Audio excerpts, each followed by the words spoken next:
Hey friends, it's your girl Mia. This is Mia Horror Stories. And tonight's story, the hotel pool is closed after 10 p.m. But someone keeps swimming in it, is told in darkness. The screen will stay black, so you can simply listen, imagine, and feel every moment without distraction. Trust me, the build-up matters, and the ending is where the real chill hides. So don't look away, and don't leave early. The first time I heard the splash, I blamed the ice machine. That was the reasonable explanation, anyway. Hotels make strange noises after midnight. Pipes knock behind walls. Vending machines hum like insects. Elevators sigh open for nobody, because somebody on another floor pressed the button and changed their mind.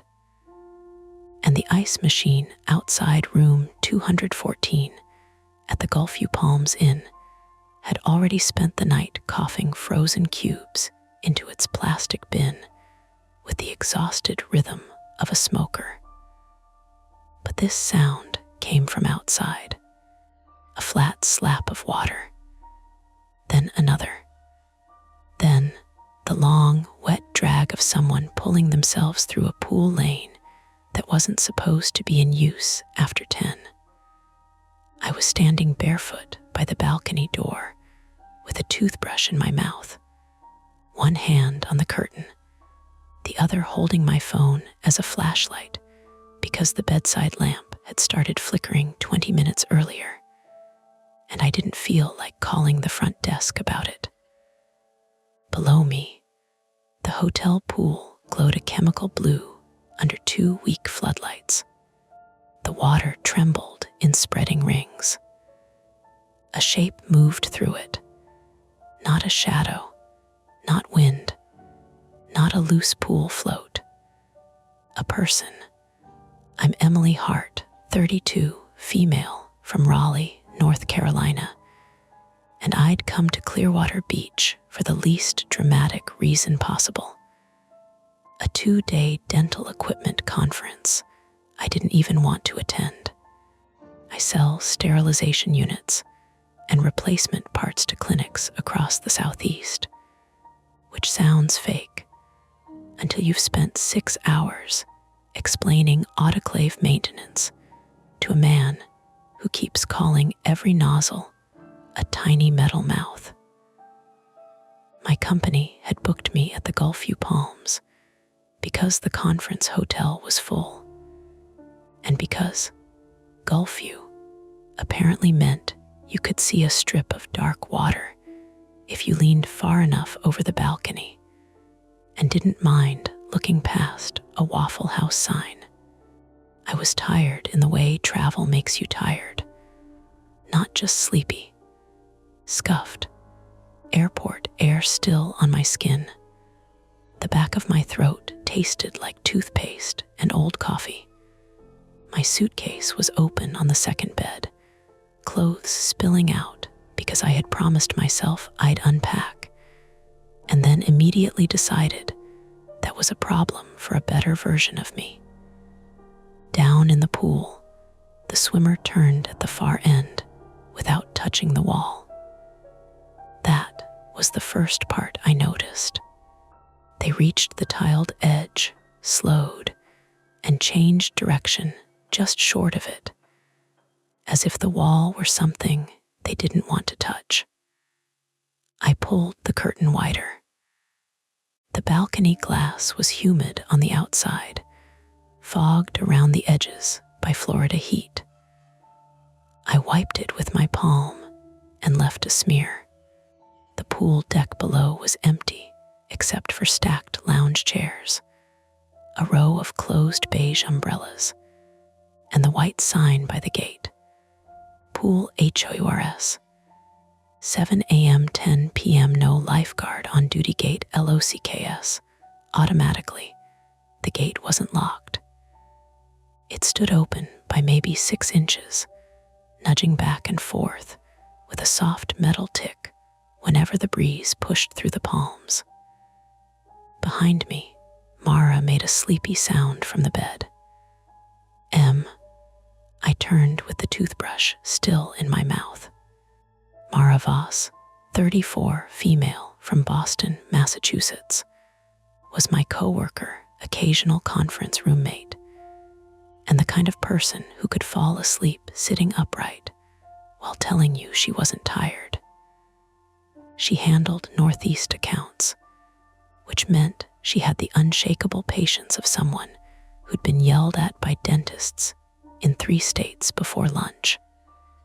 Her dark hair was mashed against the pillow, one eye open, the other buried in the blanket. She had changed into an oversized Celtic shirt and one sock. "What are you doing?" she asked. I took the toothbrush out of my mouth. "Someone S in the pool," she blinked slowly. "Congratulations to them. It's after midnight. Then they're breaking pool law. No, listen." Another splash came up from the courtyard, not loud exactly. The building softened it, but there was a rhythm to it. Arms entering water, kicking feet. A pause, then again. Mara pushed herself up on her elbows. "Is it kids?" "I don't think so. Drunk adults. Maybe." "That's a yes." She flopped back down. I looked outside again. The swimmer had reached the deep end. The water flashed around their shoulders. They were wearing something dark, maybe a shirt. Their heads stayed low, face turned toward the water. It should have been funny. Some idiot ignoring hotel rules on vacation. A little Florida midnight stupidity. People did worse things in hotel pools. I had seen worse things in hotel pools, but the way they swam bothered me. Too steady, too quiet, no whooping, no friend filming them, no flip-flops by the steps, no towel thrown over a chair. They moved through the water with a stubborn, mechanical purpose, like they were finishing a set. "Mara," she groaned into the pillow. "What? Come look." "No, Mara." She lifted her head just enough to glare. "You have this problem where you think noticing something means you're responsible for it." That landed close enough that I didn't answer. She was right, though. I do that. I have always done that. I noticed the unattended backpack, the kid coughing too hard in the airport, the elderly man standing too close to the curb. I notice exit doors. I notice people who look like they're about to cry in grocery stores. Then I get trapped in the tiny courtroom of my own head, arguing whether I'm overreacting or letting something bad happen because I'm afraid of looking stupid. My father used to call it borrowing trouble. After my mother died, he called it being careful. Same behavior, different lighting. Another splash. Then a cough, sharp, wet, not playful. Mara heard it too. She sat up. The swimmer had stopped near the center of the pool. Their head bobbed once above the surface. The sound came again, choked and rough, followed by the slap of both hands hitting water. I put my phone against my chest like that would somehow dim the flashlight. Okay, that sounded bad. Mara swung her legs off the bed.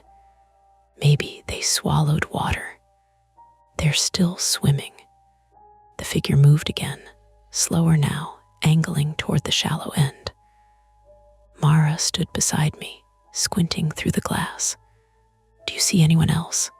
"No, could be staff. At midnight. Hotels have staff at midnight, Emily." "In the pool. Hotels have weird staff at midnight." That was fair. The Gulfview Palms had been strange from the moment we checked in.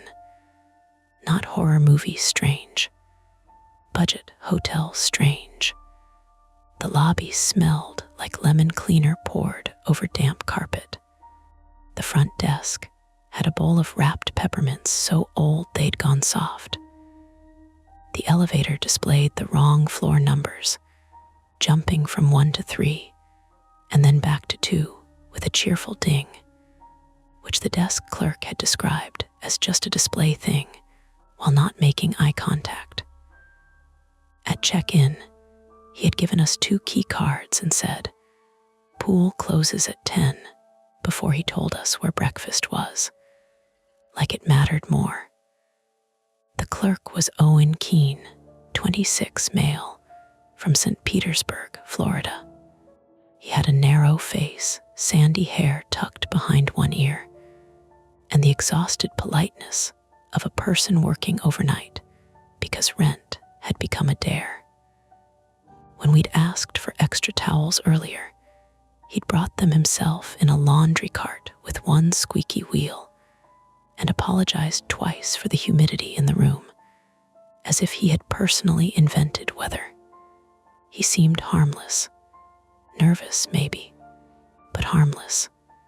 Mara cupped her hands around her eyes against the window glare. Gates open. I know. You guessed who forgot the time.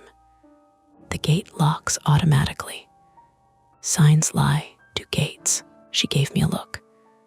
Sometimes, yes. The swimmer reached the shallow end and stood. At least, I thought they stood. The water was only waist deep there, but the person stayed hunched, both arms hanging. Their head tilted forward, hair or fabric dripping over their face. They didn't climb out. They didn't wipe their eyes. They just stood in the glowing blue water while the rings around them widened and broke against the tile. Then they looked up, not at us, not exactly.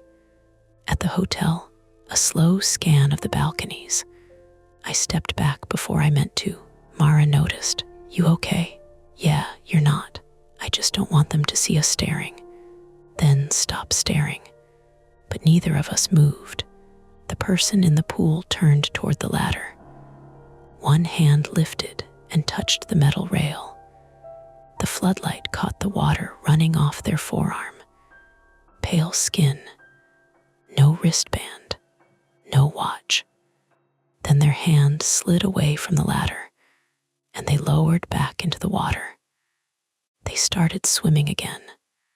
Same route, deep end to shallow end. Shallow end to deep end. Mara rubbed her forehead. That's creepy. Thank you. I said creepy, not murder. I didn't say murder. You thought it loudly. My phone buzzed in my hand, and I nearly dropped it. It was a text from my younger brother, Jonah, because of course it was. 3 laughing emojis, and a picture of his toddler sitting in a laundry basket with a colander on his head. Normal life, arriving at exactly the wrong time. I locked the screen. Mara saw my face soften for half a second. Everything okay? Yeah, just Jonah. You can answer. In a minute.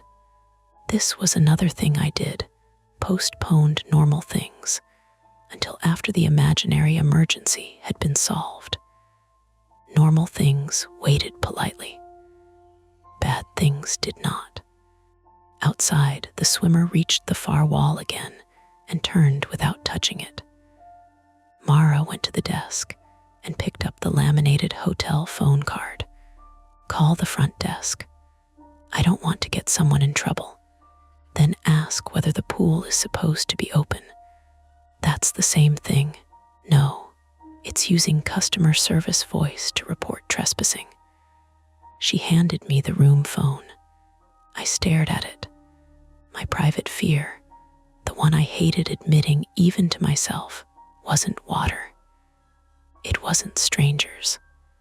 It was being the person who made a big deal out of nothing. The woman at the desk. The passenger pressing the call button.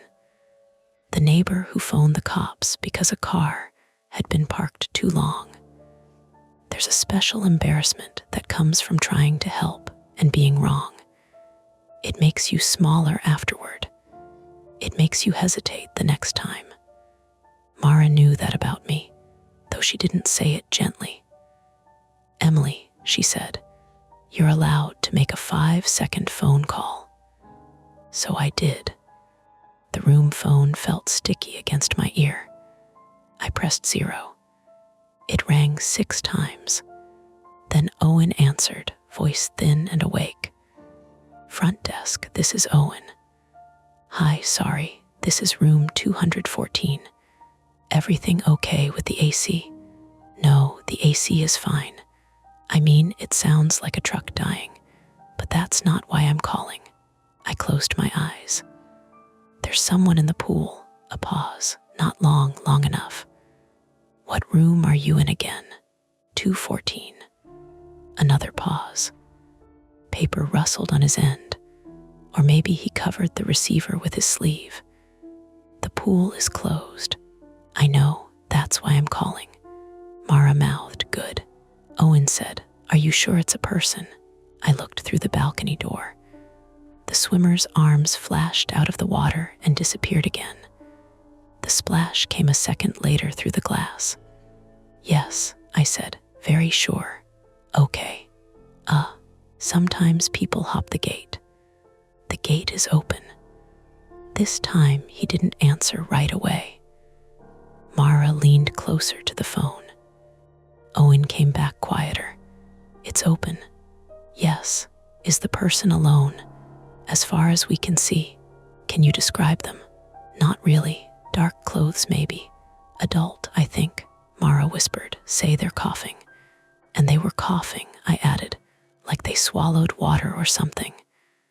There was movement on the other end, a chair squeak, keys jingling. "Stay in your room, okay?" That should have comforted me. It didn't. "Are you going out there?" I asked. "I'll check the camera first." "There are cameras." "Yes, ma'am. That little overnight clerk shield." "Can you see the pool from the desk?" "On the monitor, yeah." The line filled with the faint sound of him breathing. Then he said, Mara's expression changed. "What?" I asked. "I'm looking at the pool camera." And another splash rose outside. Owen said, "I don't see anyone." I looked at Mara. Mara looked at me. The person in the pool reached the shallow end again and stood there, bent forward, dripping. "You don't see anyone," I said. "Ma'am, they're standing in the shallow end right now. On the camera, the pool is empty." Mara moved so fast she bumped my shoulder. She yanked the balcony curtain open all the way, as if more light would make the world behave. The figure below lifted their head again. This time, I could tell they were facing our side of the building. Mara whispered, "Hang up." I didn't. "Owen," I said carefully, "could the camera be delayed? It's live. Could it be pointed wrong?" "I'm looking right at the pool." "They're there." "I believe you," he said too quickly. "I'm going to come upstairs." "Why upstairs?" "To look from your balcony." "No, don't." But he had already set the phone down. Not hung up, set it down. I heard the hollow clatter of the receiver against the desk, and faintly, the lobby bell ding as someone opened a door or walked past it. Mara stared at the phone. "That's weird. It's probably a camera issue." "Then why come upstairs?" "To confirm." At midnight, alone. She was right again. And I hated that she was right because it meant the shape of the night had changed. It wasn't just a swimmer anymore. It was a swimmer the camera didn't see, which still didn't mean ghosts or monsters or anything impossible. Cameras fail. Angles deceive. Cheap hotel security systems lag and skip and record old frames over live feeds because no one has updated firmware since 2014. There were a dozen explanations. None of them explained why Owen sounded scared. Outside, the swimmer started toward the deep end again. Halfway across, they stopped. Their shoulders dipped. Their head went under. 1 second, 2, 3. The water above them closed smooth, rippling silver blue under the floodlights. Mara pressed one hand to the glass. Oh no, wait, 4 seconds, 5. I grabbed my phone and opened the camera app without thinking, zooming in until the pool became a grainy mess. The autofocus pulsed, hunting. The water showed rings, light, empty blue. Then something broke the surface near the center. Ahead, a gasp came up to us. The swimmer flailed once, an ugly sideways slap, then went still again, treading water badly now. Mara said, "We need to call 911. We don't know, they could be drowning. They're swimming. Drowning people don't always look like movies." I knew that. Of course I knew that. Everyone knows it in theory, from safety posters and summer news segments and viral videos shared by parents. Quiet drowning. Vertical body. Mouth at water level. Not waving, not screaming. Below us, the person's mouth opened. No words reached us, just the wet scrape of breath. I dialed 911 on my cell. My thumb hovered over the call button. Then a knock came at our door. 3 quick taps. Mara and I both turned. Rooms suddenly seemed cheaply assembled around us. The floral bedspread, the crooked beach print, the little coffee maker with 1 packet of decaf, the chain lock hanging uselessly loose because I had forgotten to slide it after brushing my teeth. Another knock. Room 214, Owen called softly from the hall. "It's Owen from the front desk." Mara walked to the door but didn't open it. She looked through the peephole. "Well," I whispered, "it's him." "Is he alone?" She kept looking. "I think so." Outside from the pool came another splash. Then another, faster now, like panic. Owen knocked again, harder. "Can I come in and look?" Mara looked back at me. My phone screen was still open to the emergency call button. My bare feet stuck slightly to the hotel carpet. Below us, someone might have been drowning in a closed pool. In the hallway, a nervous night clerk wanted access to our room because his camera showed nothing. There were several sensible choices. Keep the door shut and call 911. Let Owen in and confirm what we saw. Go to the balcony and shout down. Run for the pool gate ourselves. Wait 30 seconds. Wait 10. All of them felt wrong. Mara whispered, "Your call." I hated her for that. Only for a second. Then the swimmer below made a sound that was almost a word, cut off by water.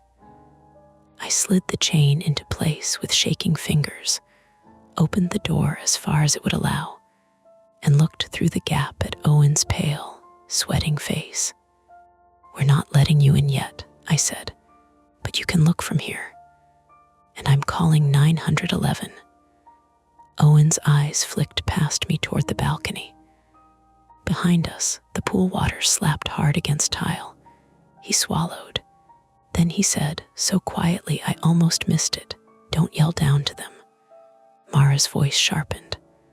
"Why not?" Owen didn't answer. And that was where we stood, door cracked, phone ready, pool below us, and a choice opening under our feet like a drain. "We're calling," Mara said. She didn't say it loudly. That made it worse. Mara had a voice for complaints at airport counters and hotel desks, clipped and clean, designed to make people understand she would not be lied to politely. This wasn't that voice. This was lower, tight around the edges. Owen stood in the hallway with one hand braced against the doorframe, his hotel name tag tilted on his polo shirt. Owen K., night close, he looked even younger than he had in the lobby, with the pale, damp face of somebody who had run upstairs too quickly and regretted every decision that came before it. "Please," he said, "just don't shout down." My phone screen glowed in my hand. Emergency call. One tap away. "Why?" I asked. Owen's eyes cut toward the balcony again. "Because sometimes they shout back." Mara stared at him through the chained gap in the door. "That is not an answer," she said. Below us, water slapped against tile hard enough that all three of us heard it through the glass. Not a swimmer's clean stroke now. More like someone kicking sideways, losing rhythm, trying to get purchase on a floor that wasn't where they expected it to be. I pressed the call button. Owen flinched. That should have told me something. The phone rang once in my ear before the dispatcher picked up. 911. "What's the address of your emergency?" The address. Of course. My brain went blank. I looked at Mara. She looked at Owen. "Gulfview Palms Inn," I said. "Clearwater Beach. I don't know the street number." Owen closed his eyes for half a second, then gave it to me in a flat whisper. 611 Coronado Drive. I repeated it into the phone. The dispatcher asked what was happening, and I tried to sound like a competent adult instead of a woman standing barefoot in a cheap hotel room with toothpaste drying on her lip. "There's someone in the hotel pool after hours," I said. "They might be drowning or in distress. The gate is open. The staff member says the security camera doesn't show them." The dispatcher paused only long enough to type. Keys clicked faintly through the line. "Can you see the person now?" I crossed back toward the balcony door. Mara hissed, "Don't get too close." "I'm looking," I said to both of them. The pool below was still lit, that impossible hotel blue. For 1 second, I didn't see anyone. Just trembling water and the bright white pool steps at the shallow end. Then the swimmers surfaced near the middle. A gasp came up through the humid night. Their arm came out of the water and slapped down. Their head dipped, came up again. "Yes," I told the dispatcher.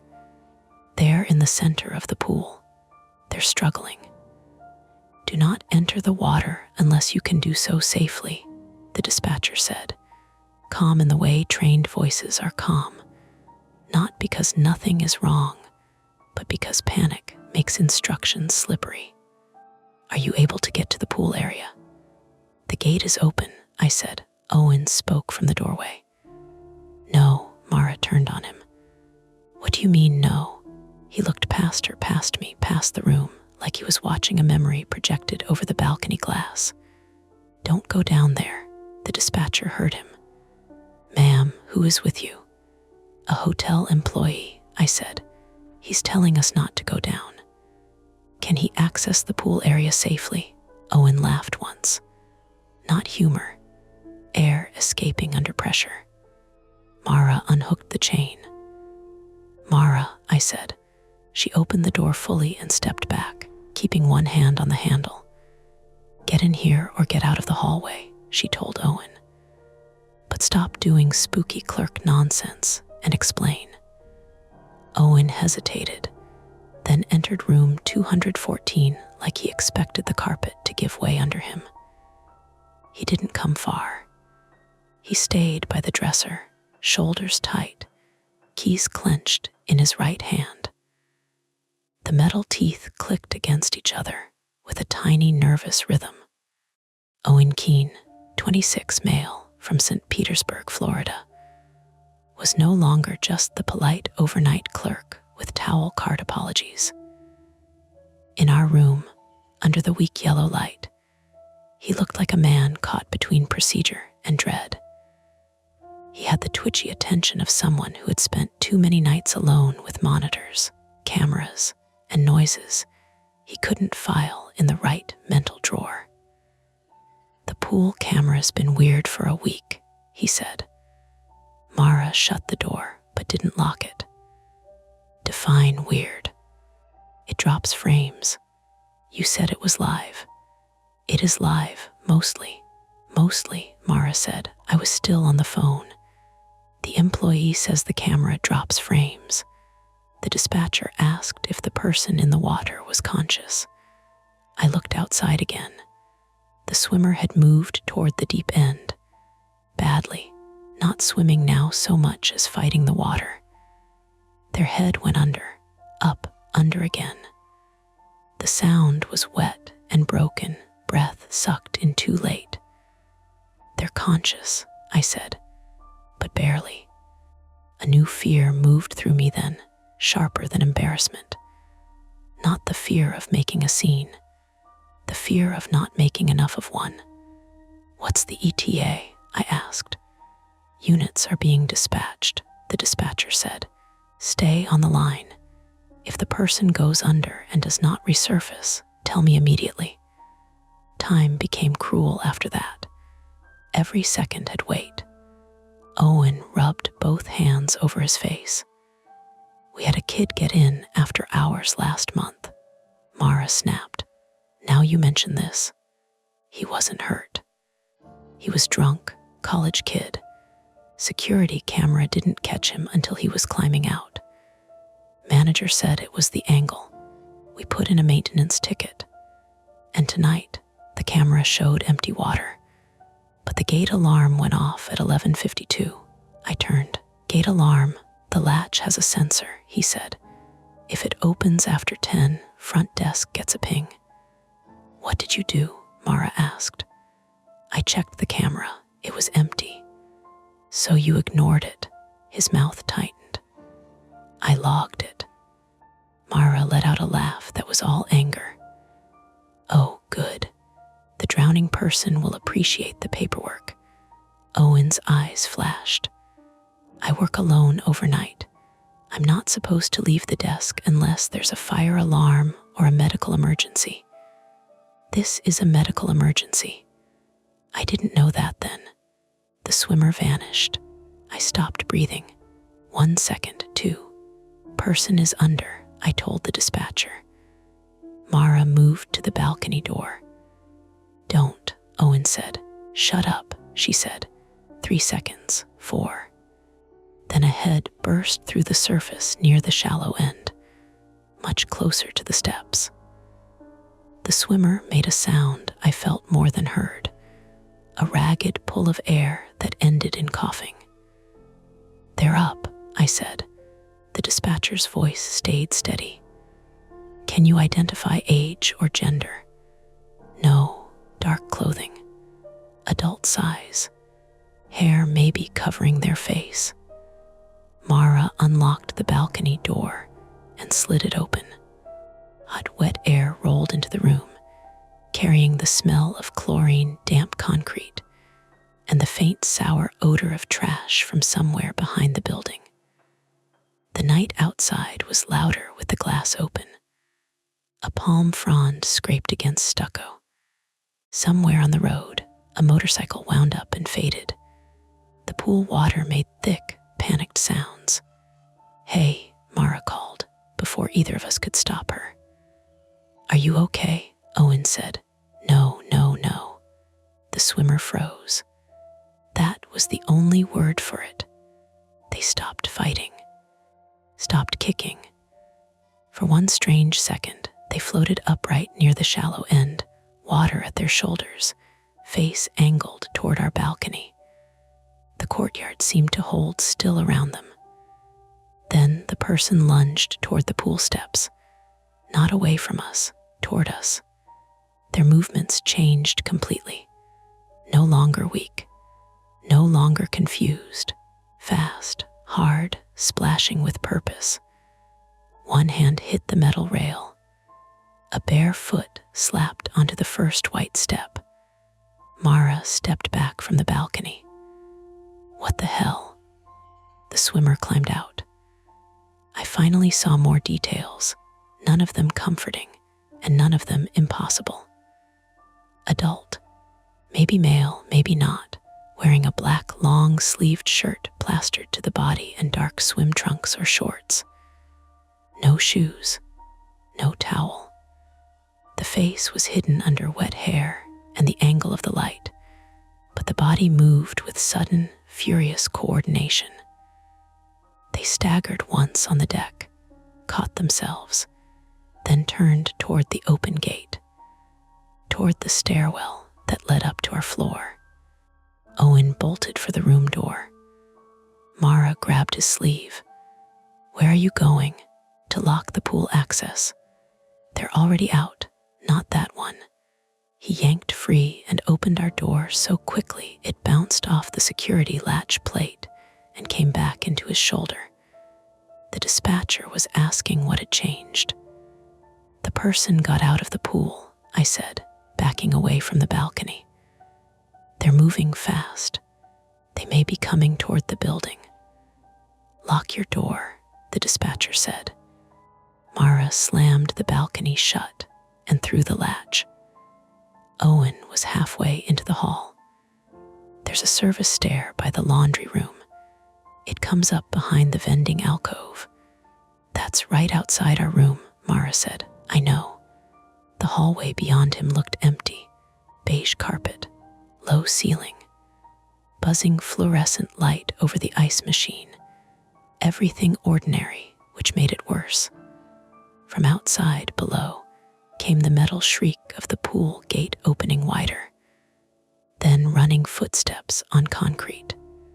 Fast. Feet slapping wet against the ground. Owen went still. Mara shut our room door and locked the deadbolt. I slid the chain into place with fingers that didn't want to work. The footsteps faded under the balcony, then stopped. The three of us stood there, listening. My phone felt hot against my ear. The dispatcher said, "Ma'am, stay away from the door and windows." I repeated it automatically. "Stay away from the door and windows." Mara pointed toward the bathroom. "In there." Owen shook his head. "No, there's no lock. The room door has a lock. The balcony glass doesn't." It took me a second to understand. We were on the second floor. Not high, but high enough that climbing would be hard unless someone was desperate, athletic, or knew the building. The balconies had decorative concrete dividers and a drain pipe running down the side near room 212. When we checked in, I'd noticed a maintenance ladder lying flat behind the hedges below, because of course I had. I noticed things. "Is there a ladder outside?" I asked Owen. His face changed. Mara saw it too. "Emily, why would you ask that?" "Because I saw one earlier," Owen whispered. "Maintenance left it by the pump room." A sound came from the balcony, not a knock, a scrape, soft at first, metal or plastic dragging against concrete. Mara's hand found mine and squeezed so hard our knuckles ground together. The scrape came again, lower, near the balcony floor. Then a wet hand slapped against the outside railing. I made a sound I hated. Small, animal. The dispatcher said, "What was that?" "Someone is climbing," I said. Owen grabbed the desk chair and jammed it under the balcony door handle.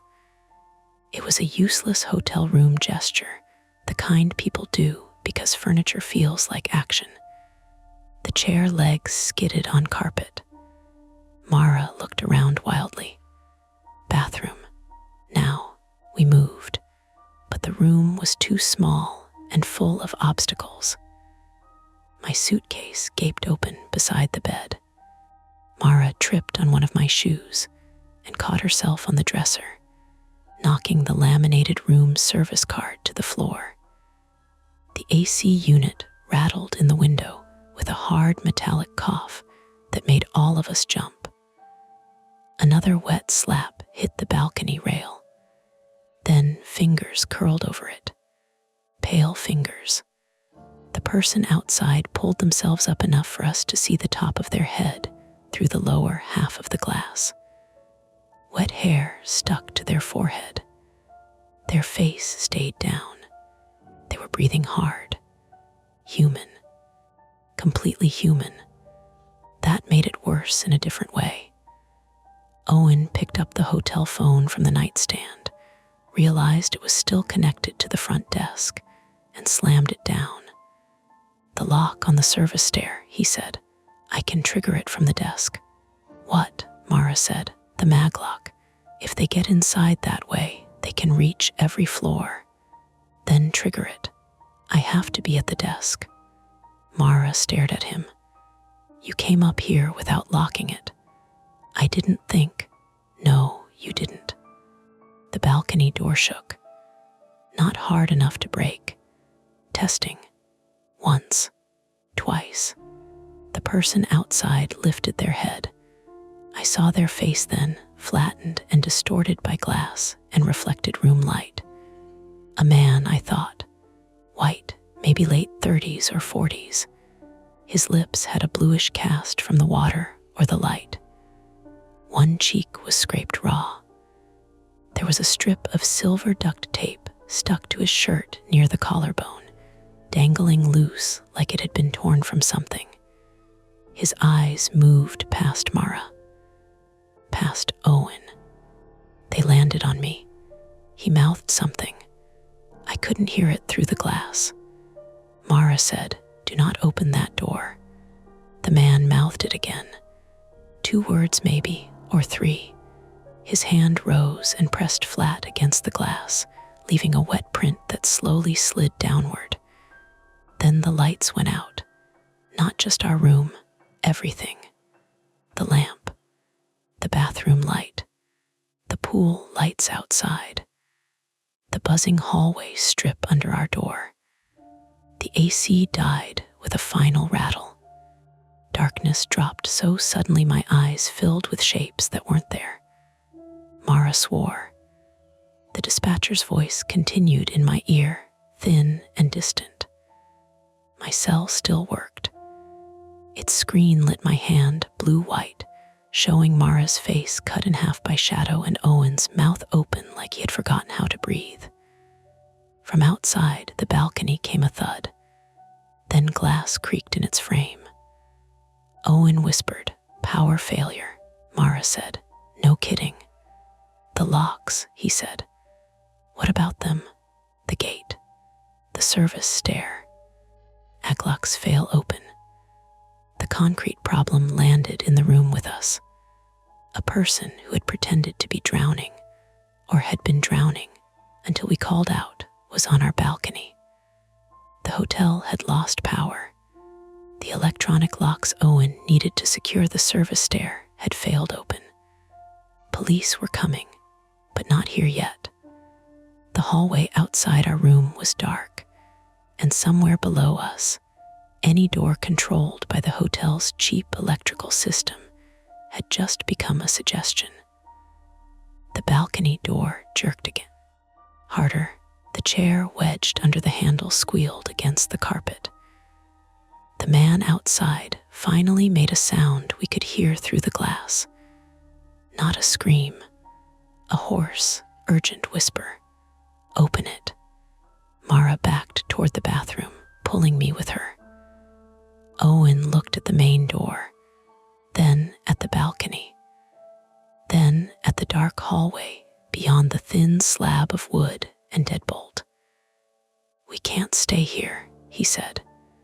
The dispatcher was still talking, asking whether we had a safe room, whether the intruder had a weapon, whether anyone was injured. I answered none of it, because from the hallway side of our room, just beneath the door, water began to spread across the carpet. A thin, shining line, chlorine-smelling, creeping inward. The water under the door was the thing that made me stop thinking in maybe. Maybe it was condensation. Maybe a busted ice machine. Maybe a soaked guest dripping down the hallway after some stupid midnight dare. But then it widened. A thin, glossy line, shining in the blue-white light from my phone, spread across the carpet from the crack beneath our door. It didn't pour. It seeped, slow enough to feel deliberate. The smell came with it a second later, sharp and clean and wrong. Chlorine. Mara let go of my hand. Emily, I see it. Owen crouched, touched 2 fingers to the wet carpet, then smelled them before he seemed to remember that was disgusting. He wiped his hand on his pants. That's pool water. No kidding, Mara said. Why is pool water in the hallway? The balcony door jumped behind us. The chair jammed under the handle squealed, one leg catching in the carpet, the other skidding. The man outside made another hoarse sound. Open it, he whispered. Mara backed away from the glass. Absolutely not. Spatcher kept talking in my ear. Ma'am, officers and fire rescue are en route. Do you have a safe exit? No, I said. There's a man on the balcony and water coming from the hall. Owen stood too fast and hit his shoulder on the TV cabinet. We need to get to the desk. Mara looked at him like he'd suggested we stroll out for ice. The desk. There's a hard line there. Emergency panel. Master key box. Cameras. If I can reboot the lock system. You just said the locks failed open. Some doors fail open. Some don't. The pool gate, service stair, laundry corridor. Those are maglocks. The guest rooms are battery deadbolts. The lobby office has a mechanical lock. His words came out in a rush, as if procedure was the only thing keeping him upright. If we get to the front desk, I can lock the office and wait for police. And what about him? Mara pointed at the balcony. The man outside hit the glass with the heel of his hand, not hard enough to shatter it, hard enough to remind us it was only glass. Owen's voice dropped. He's not trying to get away from us. That sentence had no place to land. I looked at him. What does that mean? He didn't answer. Mara stepped toward him. Owen, a thump came from the hallway, not the balcony, the hallway. All 3 of us turned toward the door. Something bumped the lower panel once, then dragged along it, soft and wet. I imagined a hand, a shoulder, a body slumped against the door from the outside. Mara whispered, Is someone out there? The dispatcher said. Do not open the door unless you are certain it's safe. Owen shook his head hard. We can't go that way. We can't stay, Mara said. The hotel's geography assembled itself in my head, not from maps, but from every little thing I had noticed and filed away without meaning to. Room 214 was on the 2nd floor, east side, facing the pool courtyard. The hallway outside ran left toward the elevator and vending alcove, then turned down a short corridor to the service stair by laundry. To the right, it passed rooms 216, 218, and ended near an exterior stairwell overlooking the parking lot. The front desk was downstairs under us, and to the left, near the lobby doors. The pool sat in the inner courtyard below our balcony, boxed in by 2 wings of rooms and a low wall of hibiscus hedges. If someone was in the hallway and someone was on the balcony, the only clean path was right, toward the exterior stairs. But the water was coming from under the hallway door.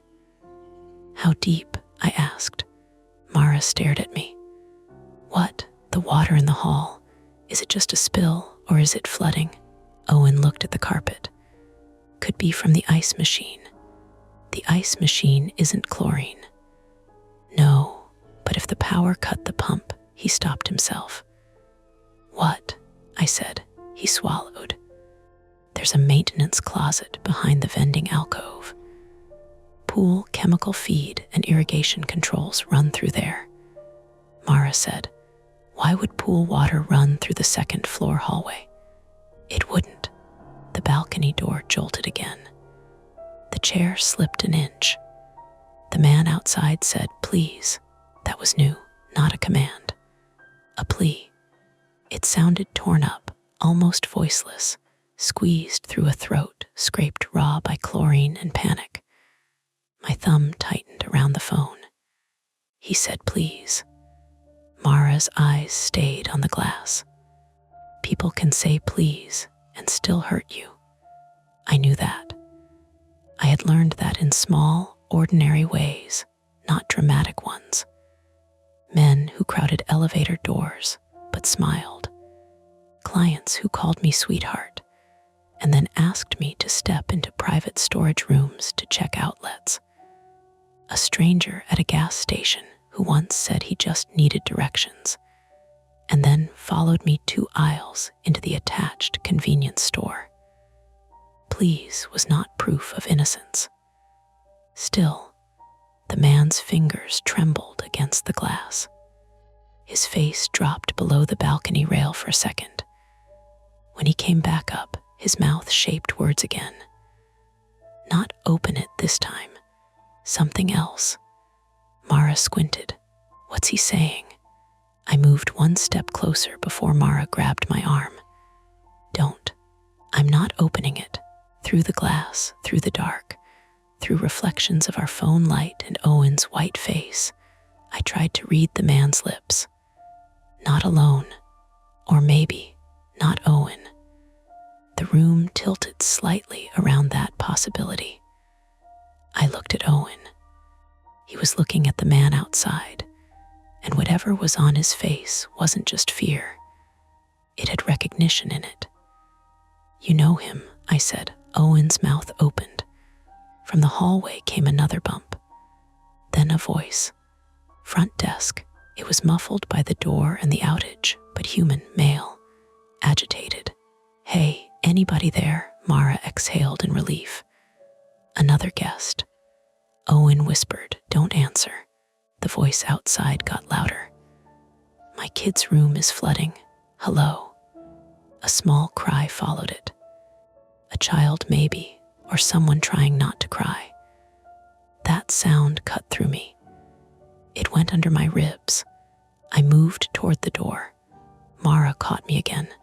Emily, there's a kid. We don't know that. The voice outside shouted, is anyone in there? We need help. The dispatcher asked what was happening. Someone in the hallway says their kid's room is flooding, I said. Do not open unless you can verify, she repeated. But verification in a dark hotel is a flimsy thing. Peephole showed almost nothing, just black hallway and a warped slice of emergency light from the far end. The backup lights had finally kicked on somewhere near the elevator, glowing red and weak, painting the carpet like old rust. I put my eye to the peephole. At first, I saw no one. Then a shape moved close to the door and filled the little lens. I jumped back. Mara raised the hotel coffee maker like a weapon, which would have been funny in any other life. Who is it? She whispered. I couldn't see. The hallway voice said, please, my daughter slipped. She hit her head. The child cried again. Mara's expression cracked. She was blunt, not cruel. Damn it. Owen looked sick. It could be a recording. Mara stared at him. A recording we had, he stopped. You had what? I demanded. The man on the balcony hit the glass once, palm flat, urgent. Owen said, last week someone played a baby crying from the pool deck. Mara's face went empty. You were going to tell us that when? I thought it was teenagers. The voice outside our door changed. The crying stopped too abruptly. A second later, there was a laugh. Low, adult, not loud enough to travel far, but close enough to brush the wood. Mara slowly lowered the coffee maker. The hallway voice said, in a normal tone now, "Open up. Misdirection can be simple. It doesn't need costumes or masks. Sometimes it is just the right sound at the right time, aimed at the softest part of you." The crying child had been a phone speaker. It had to be. That was the reasonable explanation.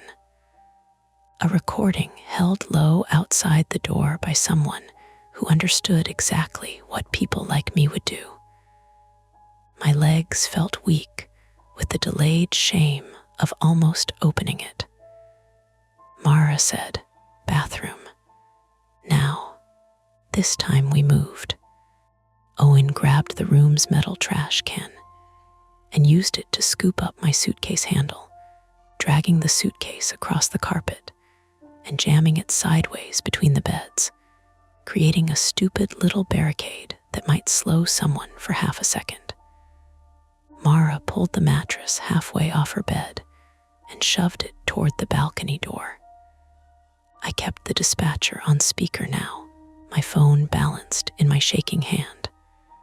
The hallway door handle moved. Down, up, down again. The deadbolt held. The chain rattled. A wet line of water kept creeping across the carpet, soaking the hems of my jeans. It was cold against my bare feet. "Officers are close," the dispatcher said. "Can you shelter in the bathroom?" "The bathroom door doesn't lock," I said. "Block it if possible." We squeezed into the bathroom, Mara first, then me, then Owen half inside, half in the room because the bathroom was barely big enough for one person to regret a meal in. It smelled like damp towels and cheap citrus soap. The mirror reflected the three of us in pieces. Mara's clenched jaw, my phone-lit cheek, Owen's eyes fixed on the main door.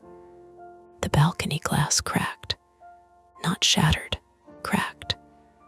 A thin white line appeared near the latch and ran diagonally down like a vein. Mara whispered, "That glass is safety glass, right?" Owen didn't answer fast enough.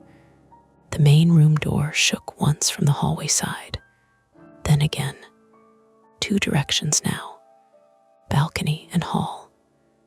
Attempt 1 had been calling 911 and staying put. It got help moving toward us, but it also drew the swimmer out of the pool and brought someone to our room door. Partial success. Worst trap. Attempt 2 had to be escape. Owen seemed to arrive there at the same time I did.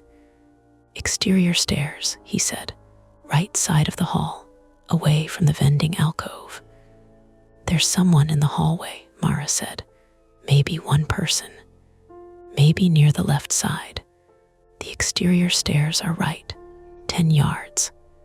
In the dark, through water. Better than waiting for the balcony to come in." He was right. I hated that everyone kept being right about terrible things. We left the bathroom. Mara wrapped a towel around her forearm, then picked up the coffee maker again. I grabbed my sneakers but didn't put them on, just shoved my feet into them without socks and crushed the backs down.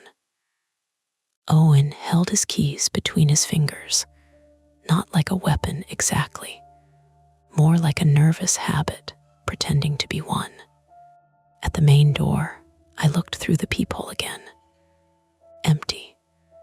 The hallway carpet glistened under the weak red emergency light. Water spread from the left, from the direction of the vending alcove and service stair, flowing in a shallow sheet toward our door and down the hall to the right. Not deep, maybe half an inch, enough to make every step slick.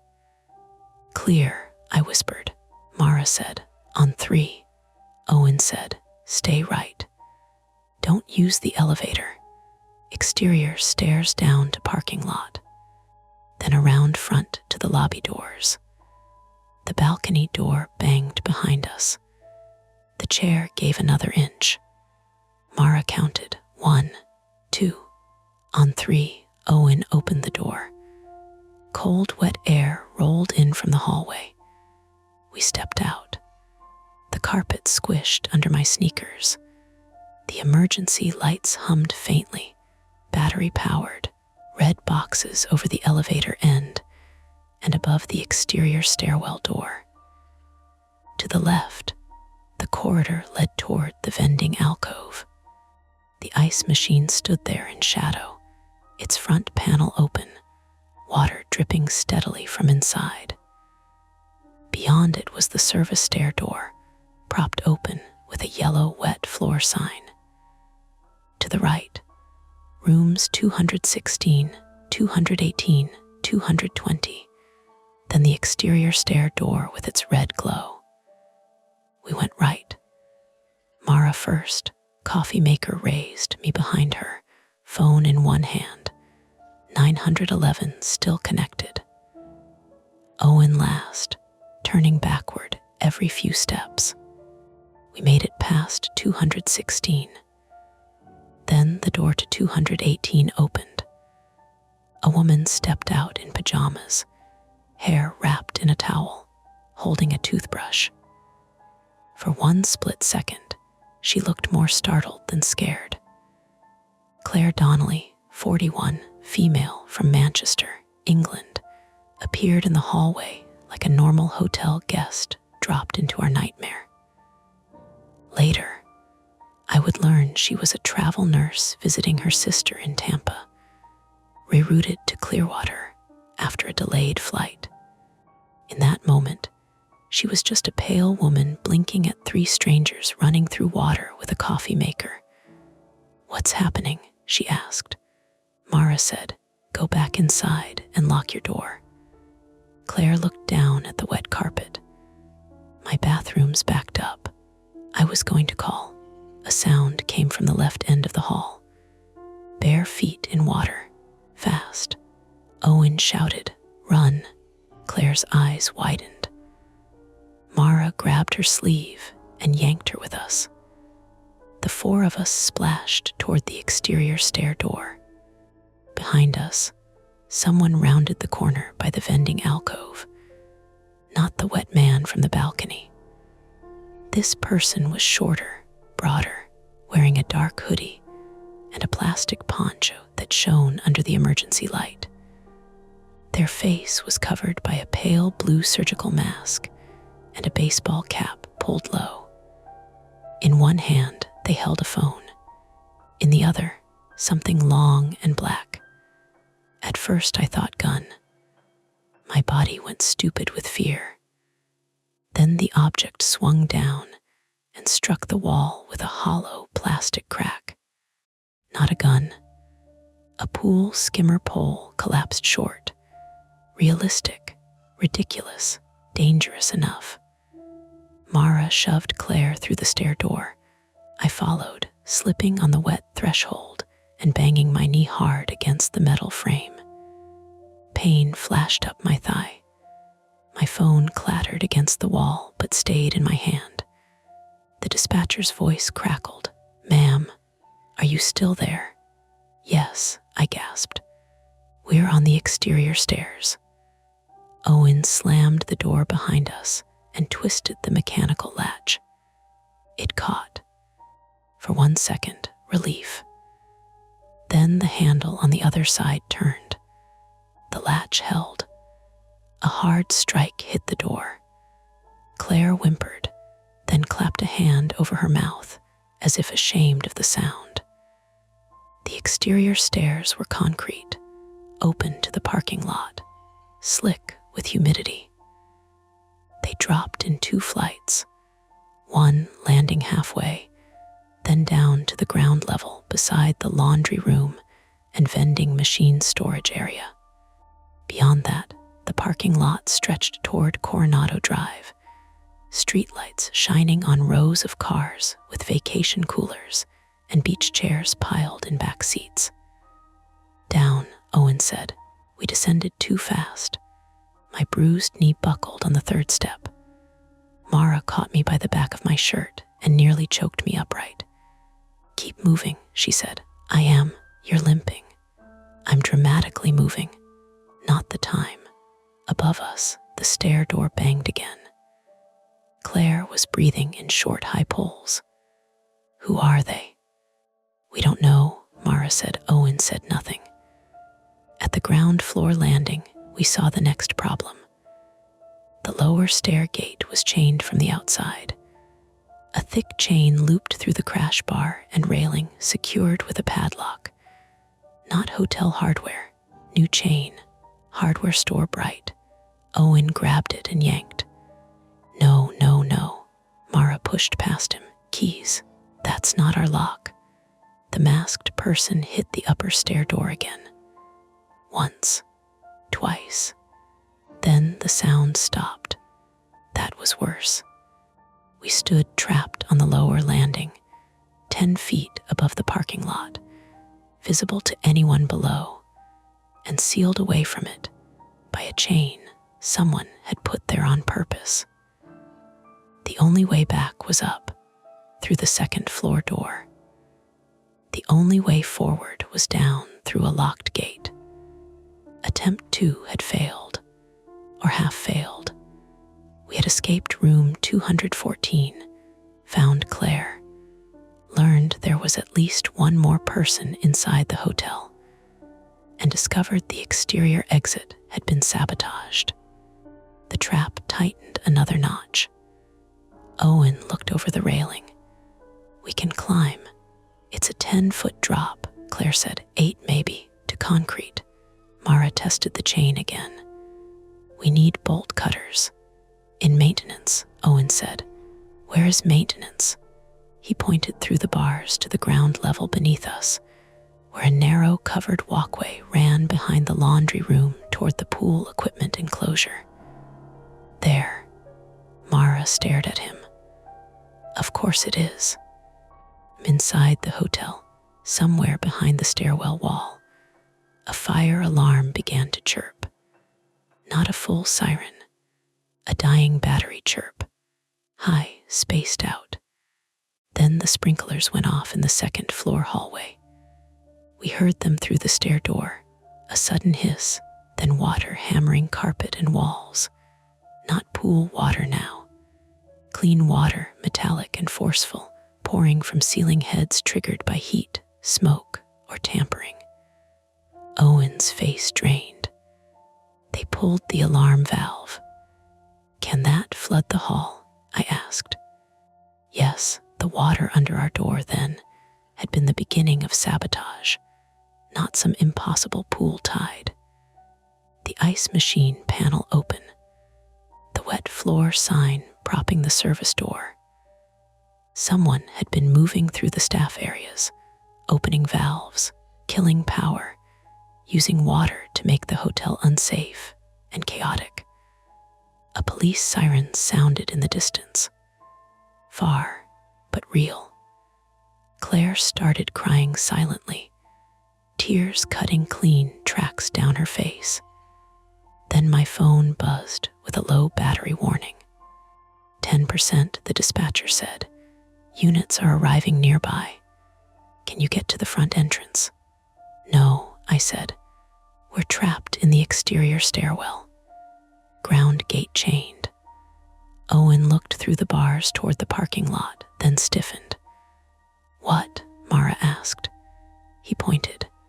Across the lot, near the lobby entrance, a white Clearwater police SUV turned in from the road, lights flashing blue against the hotel windows. For half a second, hope opened. Then a figure stepped from behind the hedge near the pool gate and walked toward the lobby doors. Wet clothes, limping, scraped cheek, the man from the balcony. He raised both hands as the police SUV rolled closer. He's going to them, Claire said. Good, I said. but I didn't believe my own voice. Owen gripped the railing. No, Mara turned on him. What now? Owen's lips barely moved. That's the manager. The point of no return arrived without music, without thunder, without anything except the blue flash of police lights over wet concrete. The man from the pool, the man who had mouthed something through our balcony glass, the man Owen had recognized and refused to explain, reached the first responding officer and pointed up toward our stairwell. Not at the hotel. At us. Behind us, the second floor stair door clicked. The latch turned from the inside. The masked person had found another way around, and the chained gate below us left us nowhere to run. The second floor stair door opened inward with a careful little click. Not a bang, not a dramatic kick. Careful was worse. Mara shoved Claire behind her and lifted the coffee maker with both hands. The glass pot had cracked somewhere along the escape, leaving a crescent missing from the rim. It looked absurd in her grip, like a weapon from a very low-budget hostage situation. Owen backed down one step, keys clenched between his fingers. I kept my phone pressed to my ear, though the dispatcher had gone staticky in and out after the low battery warning. My knee pulsed where I'd hit the metal frame. Every heartbeat moved through it. The stairwell smelled like wet concrete, chlorine, and the sour metal smell of old railings after rain. The masked person came through the door. Slowly, dark hoodie, plastic poncho, surgical mask, baseball cap low. In the red emergency glow, their eyes were just two wet reflections. The collapsed pool skimmer pole hung in their right hand, black handle scratched white along one side. The figure looked down at us, then at the chain on the lower gate. A laugh came from behind the mask, soft, almost embarrassed. Please don't make this harder, they said, female voice. Young maybe, or just strained. Mara's face tightened. You picked the wrong stairwell to say that in. The masked woman took one step down. Owen said, Tessa. The name changed the air. The figure stopped. Mara glanced at him. You know her too? Owen didn't answer fast enough, which had become his special talent. The masked woman pulled the surgical mask down under her chin. She was white, late 20s or early 30s, with dark hair tucked under the cap and a swollen split on her lower lip. Her eyes were fixed on Owen, not on us. Tessa Rowan, 29, female from Sarasota, Florida, was introduced to us in the worst possible way. Standing above us in a wet hotel stairwell with a pool skimmer pole in one hand and a desperate calm that made her more frightening than shouting would have. She wore a hotel maintenance badge clipped inside her poncho, turned backward, the laminated edge catching the emergency light. You shouldn't have gone upstairs, she told Owen. His voice cracked. You chained the gate. Tom did. Why? Because you kept pretending not to see things. Below us, through the bars of the chained lower gate, blue police lights rolled across the parking lot. I could see the manager near the lobby now. He stood by the responding officer with both hands raised, talking fast, wet shirt pasted to his chest. The officer's flashlight moved from him to the hotel, then up toward us. He's lying to them, Tessa said. Who? I asked. She looked at me for the first time. Grant.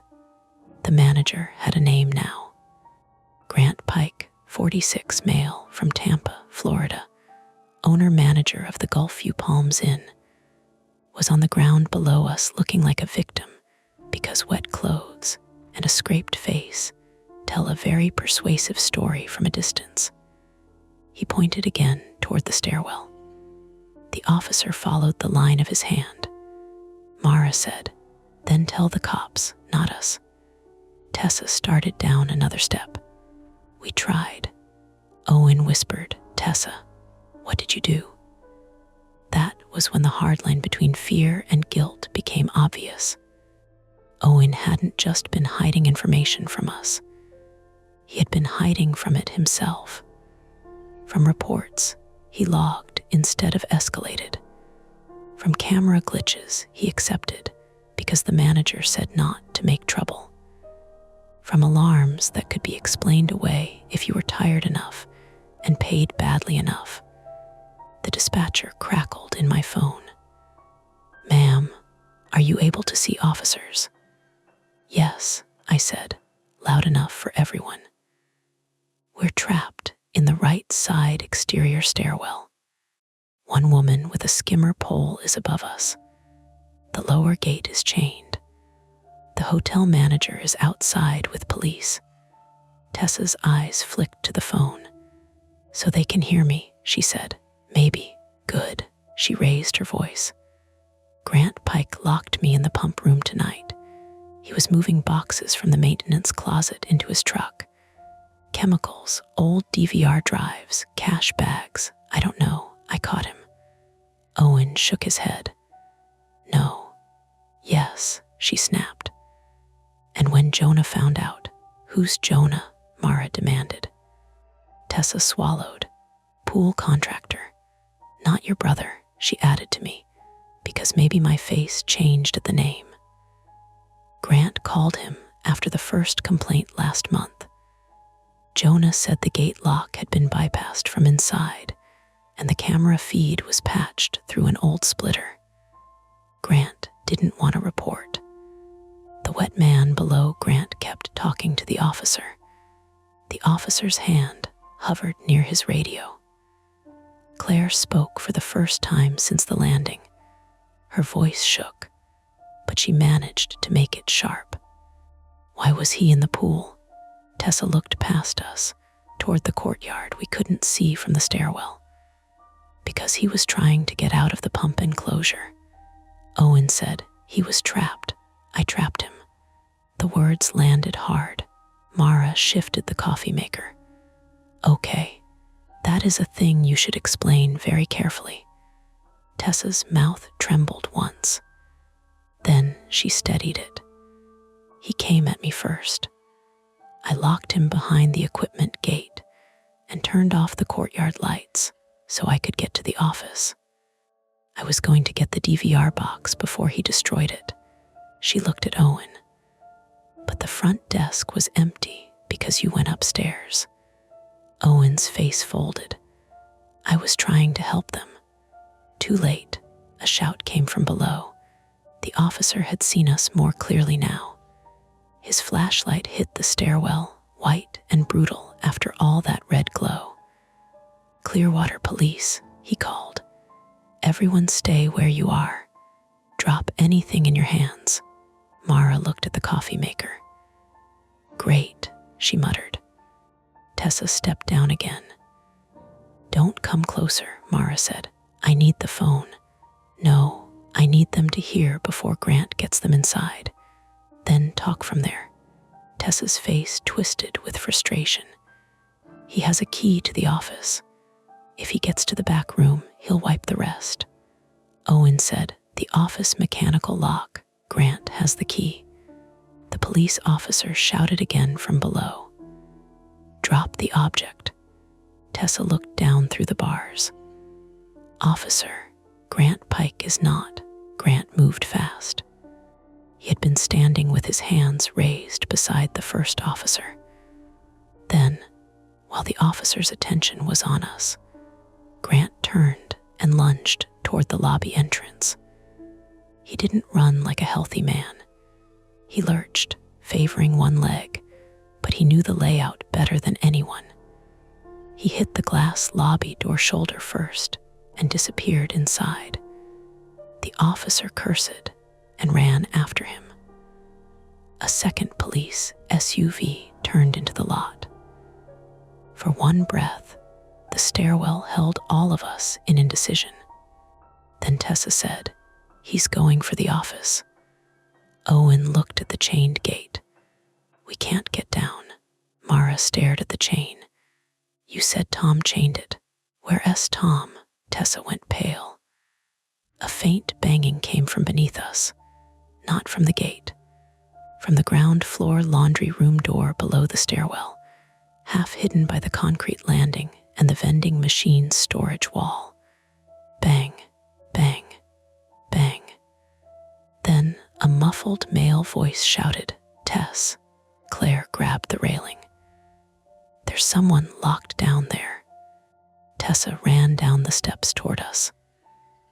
Mara raised the coffee maker, but Tessa ignored her, dropping to her knees by the chained gate. "Tom," she shouted. "Where are you?" "Laundry," the voice yelled back. He wedged the damn door. Tom Alvarez, 38, male, from Queens, New York, entered the story as a voice behind a jammed laundry room door beneath the exterior stairs. It's Tessa's boyfriend, a part-time maintenance worker at the hotel, and the person who had chained the stair gate, apparently to keep Grant from using that exit. Now he was trapped on the wrong side of his own precaution. Owen shoved past me and knelt at the gate. "What kind of padlock?" "Cheap master," Tessa said. "Tom had the key." "Where?" "In his pocket, genius, behind the door." Mara handed me the coffee maker. "Hold this." "What are you doing?" She took the skimmer pole from Tessa without asking. Tessa resisted for half a second, then let go. Mara extended the pole and slid it through the gate bars toward the laundry door below. "Tom, can you reach this?" The pole clattered against the lower railing, too short by 2 feet. Again, Tom shouted. Mara flattened herself against the gate, pushing her arm through until the bars dug into her shoulder. She tried to hook the laundry door handle with the pole, but the angle was bad. The stairwell landing blocked a clean line. She grunted, shifted, tried again. The pole slipped and banged off concrete. From inside the hotel, a door slammed, then another. Grant was moving through the lobby or back hallway. The officer shouted, distant and echoing. I heard glass break. An alarm chirped weakly again.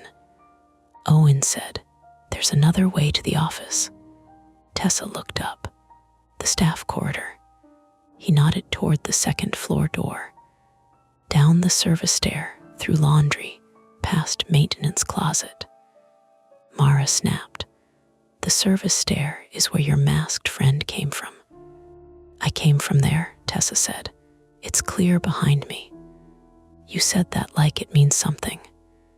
"It means I'm the only one who came up." Claire, who had been quiet, suddenly crouched beside my injured knee. "You're bleeding." I looked down. She was right.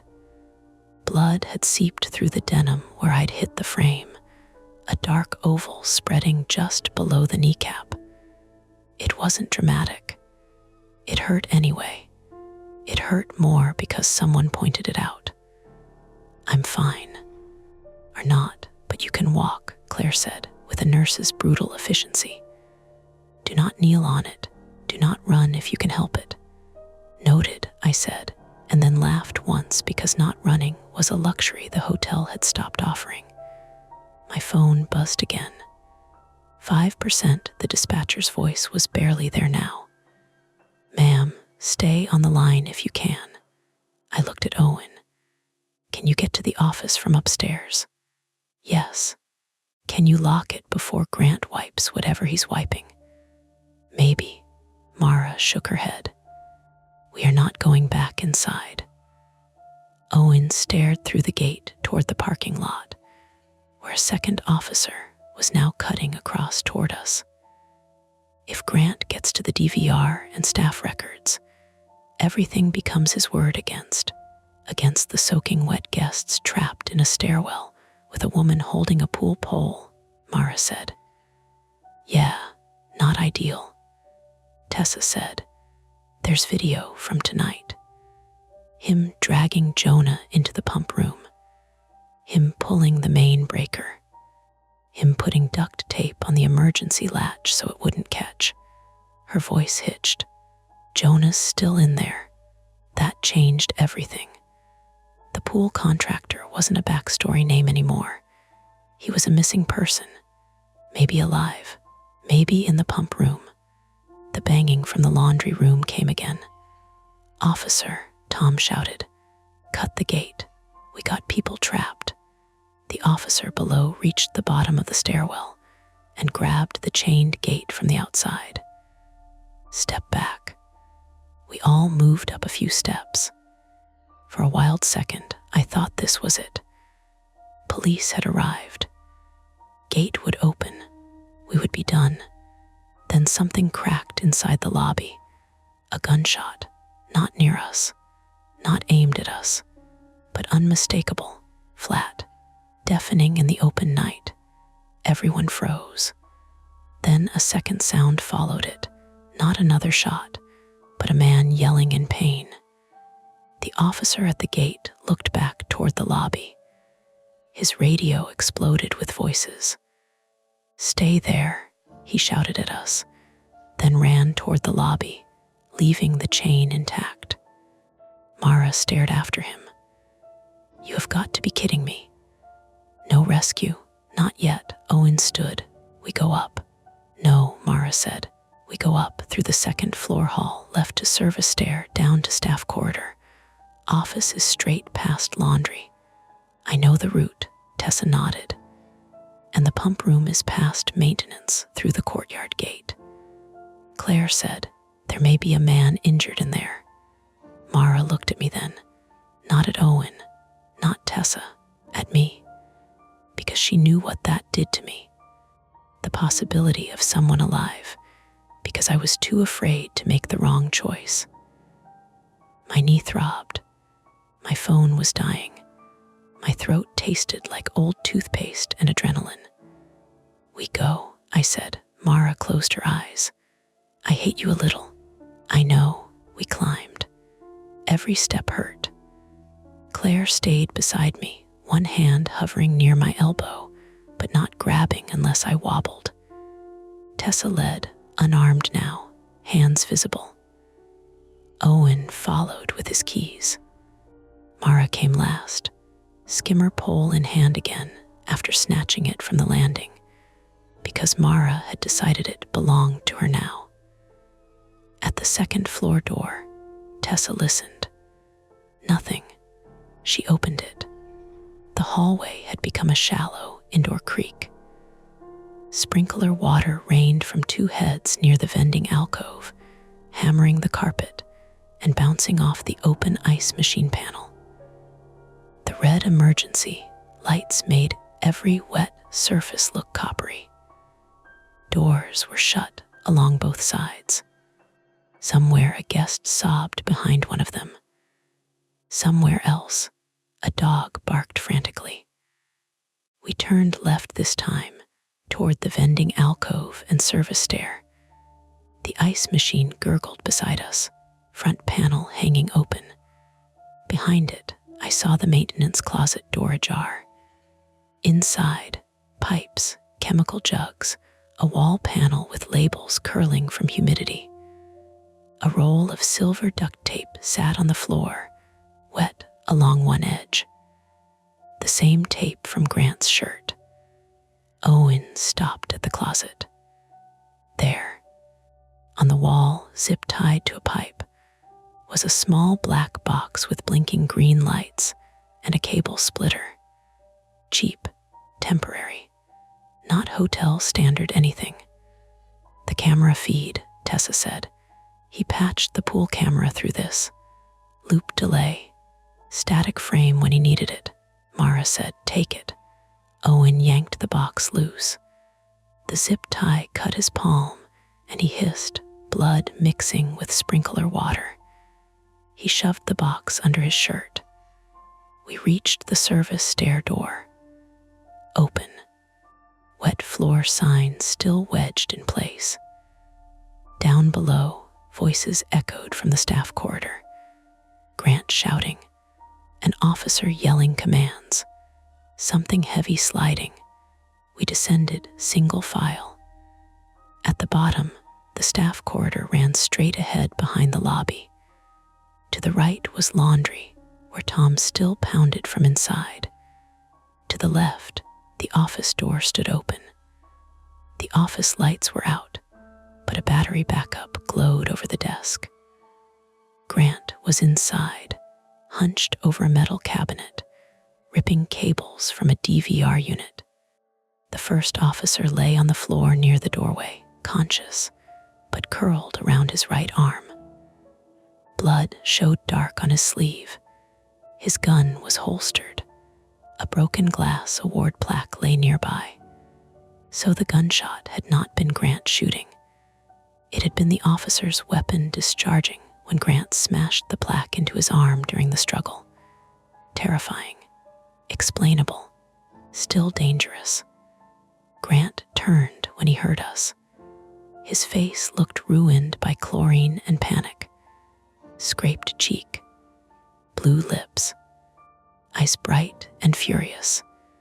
He held a box cutter in one hand and a DVR hard drive in the other. "You people don't understand anything," he said. Mara lifted the skimmer pole. "I understand box cutter." Owen stepped forward. "Grant, put it down." Grant laughed at him. You logged everything I told you to log. Good boy, don't grow a spine now." Owen flinched like he had been slapped.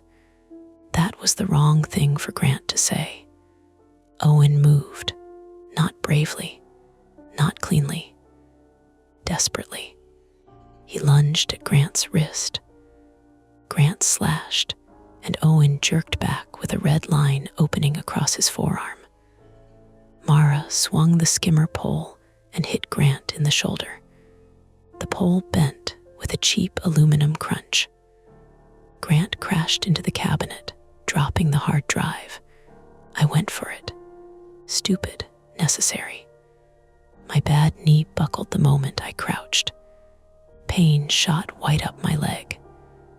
I fell hard onto both hands, skidding in water and broken glass. Something sliced my palm.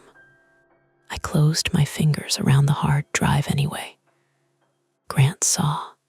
He came at me, short distance, too short. Claire stepped between us with the only thing she had, a wall-mounted fire extinguisher she'd ripped from its bracket. She didn't spray it dramatically. She slammed the base of it into Grant's shin. He screamed and went down on one knee. Mara hit his wrist with the bent pole. The box cutter clattered away. Tessa kicked it under the desk. Owen grabbed Grant from behind. Grant bucked, elbowing him in the mouth. Owen's head snapped back. Blood sprayed across his chin, but he held on. Mara dropped the pole and helped, wrapping both arms around Grant's other side. The injured officer dragged himself up with his good arm and shouted, "Down, down now." Grant fought another 3 seconds. 3 ugly, wet, grunting seconds. Then the second officer burst into the corridor from the lobby, taser drawn. Hands. Grant twisted toward him. The taser clicked. Grant stiffened and dropped flat into the wet carpet, body jerking once, then going rigid. The sound that left him wasn't a movie scream. It was a choked, furious breath. Then it was over. Not quiet, never quiet. The sprinklers still hammered upstairs. Tom was still yelling from the laundry room. Claire was kneeling beside the injured officer, pressing a towel to his arm with both hands. Owen sat against the cabinet, holding his bleeding forearm, blood running between his fingers. Mara stood over Grant, breathing hard, hair plastered to her cheeks. And me, I sat in the staff corridor with my back against the wall, one hand bleeding around a hard drive, phone dead in my lap. No dispatcher voice, no blue screen, just my reflection in the wet floor, warped by ripples. Tessa grabbed my shoulder. "The pump room," she said. "Jonah." The second officer was cuffing Grant. The first officer told Claire where to press. More sirens wailed outside, closer now, filling the lobby. "Pump room," I repeated. Mara turned toward me. Her face said no. But the conflict had narrowed to one last thing. Not the manager, not the camera. A locked pump room past the courtyard gate, where a man might still be alive. Tessa led the way through the staff corridor to the rear exit. The second officer shouted for us to stop, then saw Tessa's maintenance badge and the bloody hard drive in my hand, and made the kind of calculation no training manual can make quickly enough. "Go with them," he told Owen. Owen staggered up. The rear door opened into the courtyard. The pool was dark now, except for police light flickering over the surface. The water looked black without the floodlights. Ordinary black, deep enough to hide mistakes. Tessa unlocked the pump enclosure with shaking hands. Inside, behind chlorine barrels and humming dead equipment, lay Jonah Vale, 37, male, from Clearwater, Florida, the pool contractor. His hands were taped in front of him. Duct tape crossed his mouth. He was conscious, eyes wide and furious, with a bruise swelling along his temple. Alive. Claire reached him first. She peeled the tape gently enough to make him gasp, but not tear skin. He coughed. "Grant, down," Tessa said. Jonah closed his eyes. I sat on the concrete outside the pump room because my knee finally refused to negotiate. Mara dropped beside me, shoulder touching mine. "You still worried about overreacting?" she asked. I looked at the dark pool, at the broken gate, at the balcony of room 214 above us, where the chair still sat wedged uselessly behind cracked glass. "No," I said. My voice sounded far away. Mara nodded. Then she put her hand over mine, saw the blood, and swore with real feeling. The police took the hard drive from me in an evidence bag. Paramedics arrived with stretchers and questions. Someone cut the chain from the exterior stairgate. Guests emerged from rooms in towels and pajamas, whispering under the red lights. Grant Pike was carried past us on a stretcher, cuffed at the wrists, soaked, scraped, and staring at the pool like he still couldn't believe it had turned against him. When he passed, his eyes found mine. He smiled, not wide, not triumphant, just enough to leave something behind. By the time the sun started to come up over Clearwater Beach, the pool looked almost normal again. That bothered me more than the blood. The water had settled into a flat blue rectangle between the two wings of the hotel, reflecting a pale strip of morning sky and the crooked silhouettes of the palms. The police lights had stopped flashing. The broken glass by the office had been swept into a yellow dustpan. Someone had shut off the sprinklers, and the second floor carpet made a faint sucking sound whenever a first responder crossed it. If you had walked in at 7:15 with a beach bag and a toddler wearing floaties, You might have thought there had been a plumbing issue, a messy one, an inconvenient one, not a night where a man had crawled out of that same pool, pointed at us like we were the problem, and smiled while paramedics wheeled him away. I sat on the curb near the ambulance bay with my left hand wrapped in gauze and my right knee packed in an instant ice pack that had already gone soft. My jeans were wet to mid-calf, stiff with chlorine and dirty hallway water. My sneakers squelched every time I shifted. A paramedic had cleaned the cut across my palm and told me I needed stitches, but probably not many, which felt like the kind of sentence medical people give you when they are trying not to alarm you and also trying not to lie. Mara sat beside me with a foil blanket around her shoulders, even though she kept insisting she wasn't cold. She was shaking anyway. You know, she said, staring at the hotel lobby doors, I have complained about bad conference lodging before. I'm going to need new language after this. I laughed, and it came out wrong. Too short, almost a cough. Mara looked at me. Don't do that if it hurts. Laugh, exist dramatically. I leaned back on my hands, forgot one was bandaged, and hissed through my teeth. See, she said.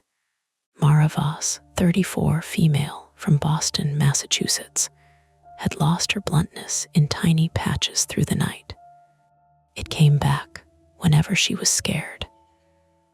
It came back now in clipped jokes and unnecessary instructions. The way she told me not to move my hand, not to bend my knee, not to talk to another officer until I had water. Her hair had dried into stiff, dark ropes around her face. There was a bruise blooming on her upper arm where she'd forced it through the gate bars with the skimmer pole. She refused to let anyone examine it until they finished with Owen. Owen was in the back of the ambulance, sitting on the bench with his forearm wrapped from wrist to elbow. Blood had dried at the corner of his mouth. He looked smaller in daylight, younger, like the uniform had been holding him together, and someone had removed the pins. A paramedic kept asking him to follow a penlight with his eyes. He kept looking at the lobby. I should have said something earlier, he told the officer, taking his statement. Nobody argued. Nobody comforted him either. That seemed fair. Owen Keene, 26, male, from St. Petersburg, Florida, had survived the night, but not cleanly. None of us had. He had ignored alarms, accepted explanations that made his job easier, let fear and exhaustion turn him into a witness who logged things instead of stopping them. But he had also led us through the service stair, pulled the camera box from the wall, and grabbed Grant's wrist when it mattered. People like neat categories afterward. Victim, hero, coward, accomplice. Real life made a mess of him. Claire Donnelly, 41, female, from Manchester, England, had commandeered the curb near the first injured officer and was arguing with a paramedic about pressure dressings in the calm, severe voice of a person who knew exactly how much blood was acceptable and how much was not. She had a towel over her pajama top and one bare foot because she'd lost a slipper somewhere between room 218 and the staff corridor. Every few minutes, she looked back at us and raised one hand as if checking we were still there. Tom Alvarez emerged from the laundry room around sunrise, escorted by a firefighter who had finally pried the jammed door open. He was limping, furious, and covered in lint from one shoulder down. Tessa reached him first. For a moment, I thought she was going to collapse into him. Instead, she slapped him across the chest with both hands. "You chained the wrong gate," she said. Tom bent forward, forehead against hers. "I know, you idiot. I know." Then she held on to him so hard her knuckles whitened. Tessa Rowan, 29, female, from Sarasota, Florida, looked less frightening without the poncho and mask. Younger too. Her split lip had swollen badly, and one side of her face was scratched from where Grant had shoved her into the pump enclosure fencing. An officer stood nearby while she spoke, because she was still part of the crime scene. She had carried the skimmer pole. She had chained doors. She had turned off lights. But when she saw Jonah Vale sitting upright on a stretcher beside the pump room, blanket around his shoulders, duct tape residue still gray on his wrists, she folded in half like someone had cut a string inside her. Jonah didn't say much. He didn't need to. He was alive. Bruised, dehydrated, and hoarse, but alive. He had the dazed anger of a man whose body had not yet caught up with the fact that it was no longer tied and gagged behind chemical barrels. When a detective asked him whether he knew who had restrained him, Jonah looked across the courtyard at Grant's empty stretcher tracks and said, "Yeah, I know." The first official version of the night formed slowly, piece by piece, under the flat morning light. Grant Pike had been stealing from the hotel for months. Not towels or cash from drawers. Bigger, uglier things. Maintenance supplies. Replacement parts billed twice. Pool chemicals ordered under the hotel account and resold to small property owners along the coast. Security equipment reported failed and replaced on paper, while the old working parts disappeared into his truck. That was the ordinary crime underneath the strange one. The pool camera had not been haunted or blind. Grant had patched it through a cheap delay box in the maintenance closet behind the vending alcove. Sometimes it showed old footage. Sometimes a static, empty pool. Enough to explain why complaints about after-hours movement never went anywhere. Enough to make a person at the front desk doubt what they were hearing.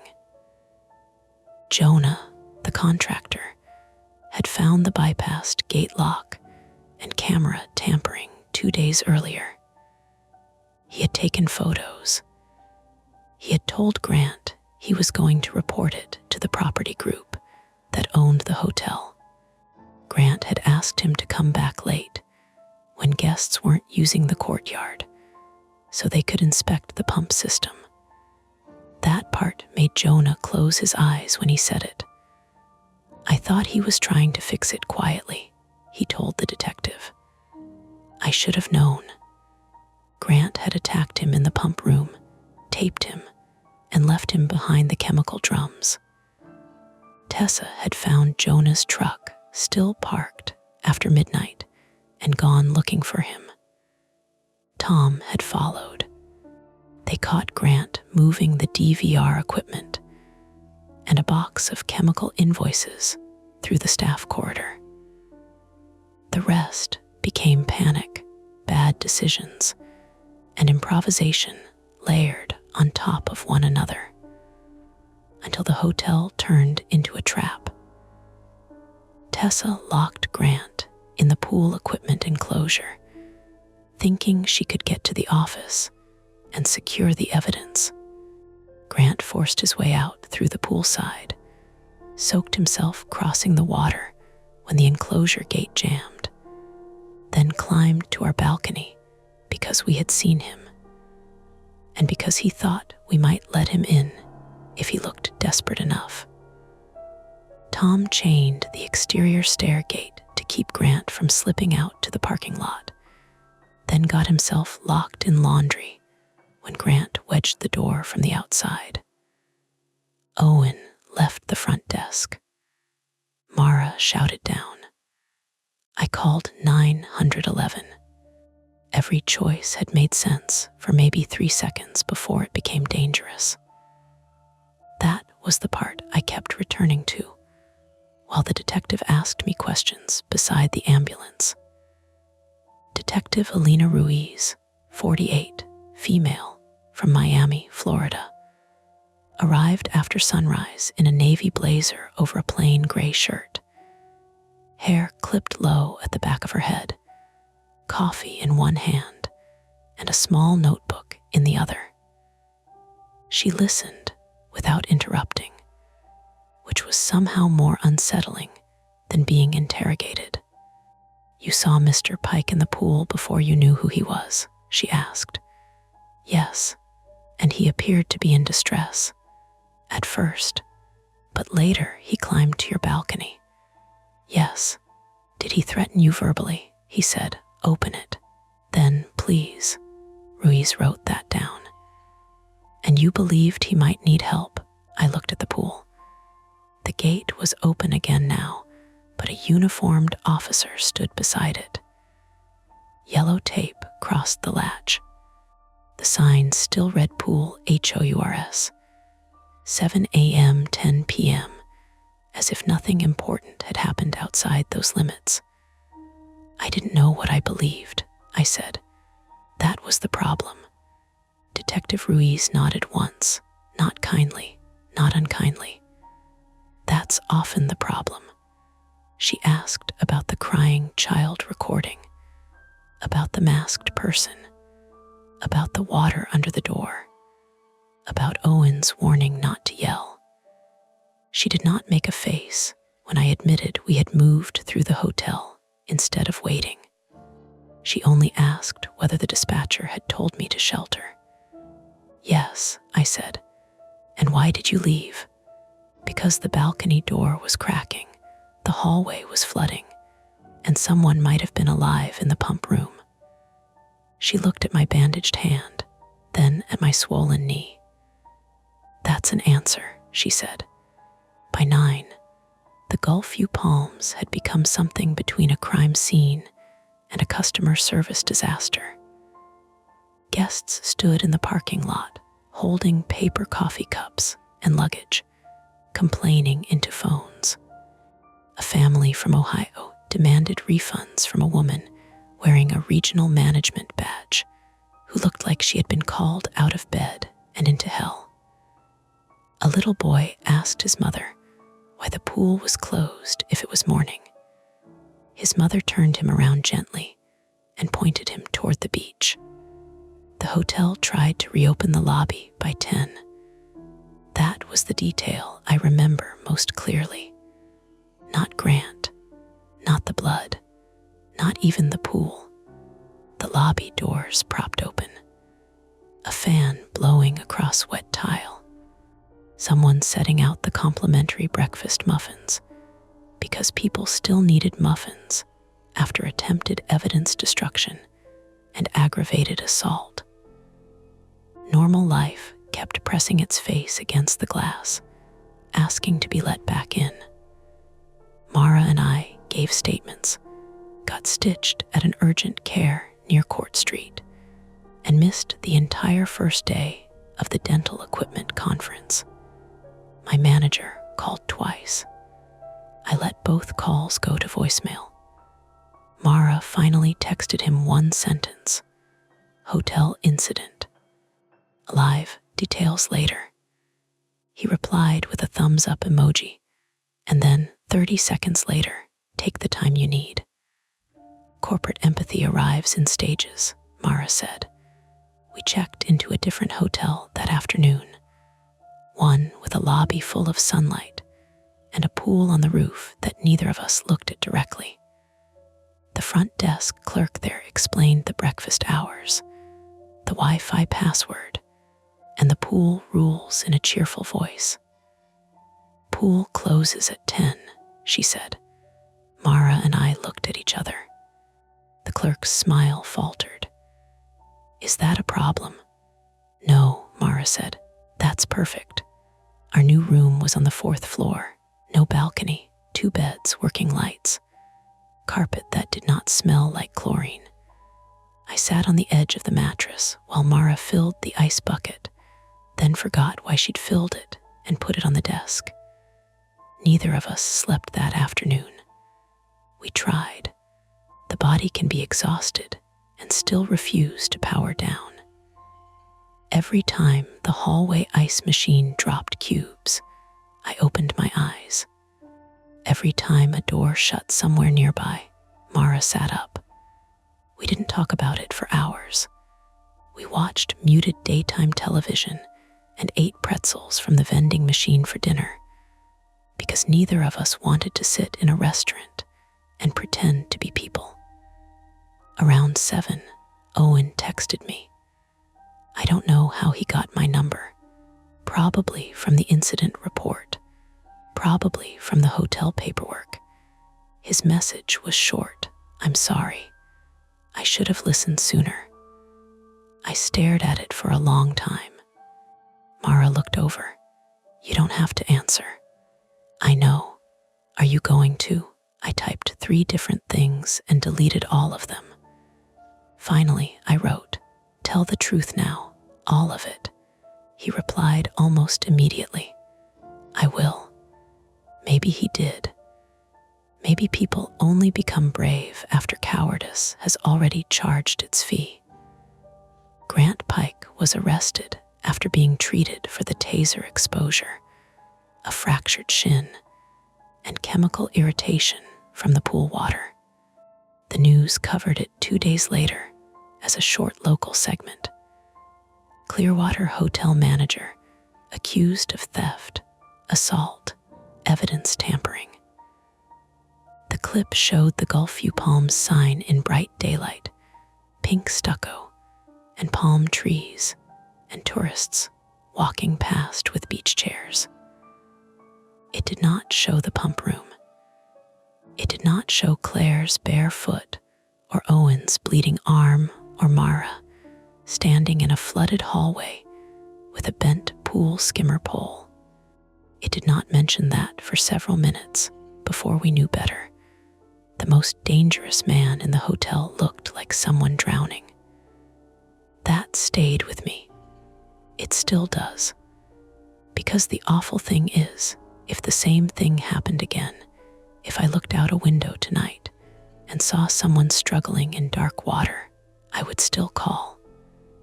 I would still try. I would still argue with myself over the risk of being wrong and the greater risk of doing nothing. But I would not shout down. Not anymore. 3 weeks after the trip, Detective Ruiz called to confirm a few details before the preliminary hearing. She told me Jonah was recovering. Tessa and Tom had both given statements. Owen had turned over logs going back 6 months, including several ignored gate alarms and camera complaints. The property group shut down the Gulfview Palms, pending renovations, which sounded cleaner than any truth deserved. Is there anything else you remember? Ruiz asked. I almost said no. Then I thought of the video. In all the chaos, I had forgotten that before I called 911, before the power failed, before the balcony, I had opened my camera app and tried to zoom in on the pool. My phone had died later, but it had saved a short clip. I hadn't watched it. I told myself it was because police already had evidence. That wasn't true. I hadn't watched it because I didn't want to see the moment again. After the call, I sat at my kitchen table in Raleigh with my phone in both hands and played the clip. 11 seconds. Grainy blue pool, digital zoom pulsing in and out, water trembling. Grant in the center, head low, one arm dragging. At second 7, he turned toward the shallow end. At second 9, the picture blurred as my hand moved. At second 10, just before the clip ended, something pale appeared at the far edge of the deep end. A hand on the tile. Only for half a second. Then gone. I watched it 5 times. It could have been light on wet tile. It could have been Grant's reflection. It could have been Jonah if he had somehow gotten loose before being dragged back, though the timeline made that unlikely. It could have been nothing at all, the camera inventing shape from motion and blue light. I sent it to Detective Ruiz anyway. She called the next day. "We saw it," she said, "and we can't identify what it is."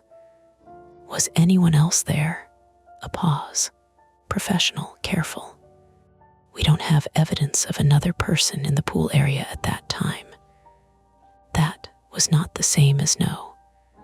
I thanked her and hung up. For a long while, I sat listening to my refrigerator hum and my upstairs neighbor move a chair across the floor. Ordinary sounds. Apartment sounds. Life continuing with its shoes on. Then I deleted the video from my camera roll. Not from the cloud, not from the case file, just from the place where I could find it at 2 in the morning and press play until the shape became whatever my fear wanted it to be. I still travel for work. I still stay in hotels. I still check the locks twice and read the evacuation maps on the backs of doors. I still notice ice machines and service stairs and whether the pool gate clicks shut behind someone. Mara says that means I'm careful. Maybe. Last month in Jacksonville, I got a room overlooking another courtyard pool. 10:03 p.m., a maintenance worker came out with a ring of keys, locked the gate, tugged it twice, and walked away. The water settled behind him, lit blue from below. I stood at the window longer than I needed to. No one swam. No one surfaced. No hand appeared at the far edge. Still, when the ice machine dropped its cubes in the hallway, I flinched hard enough to spill coffee on my wrist. And for 1 second, before I remembered where I was, I smelled chlorine. That's it for this nightmare.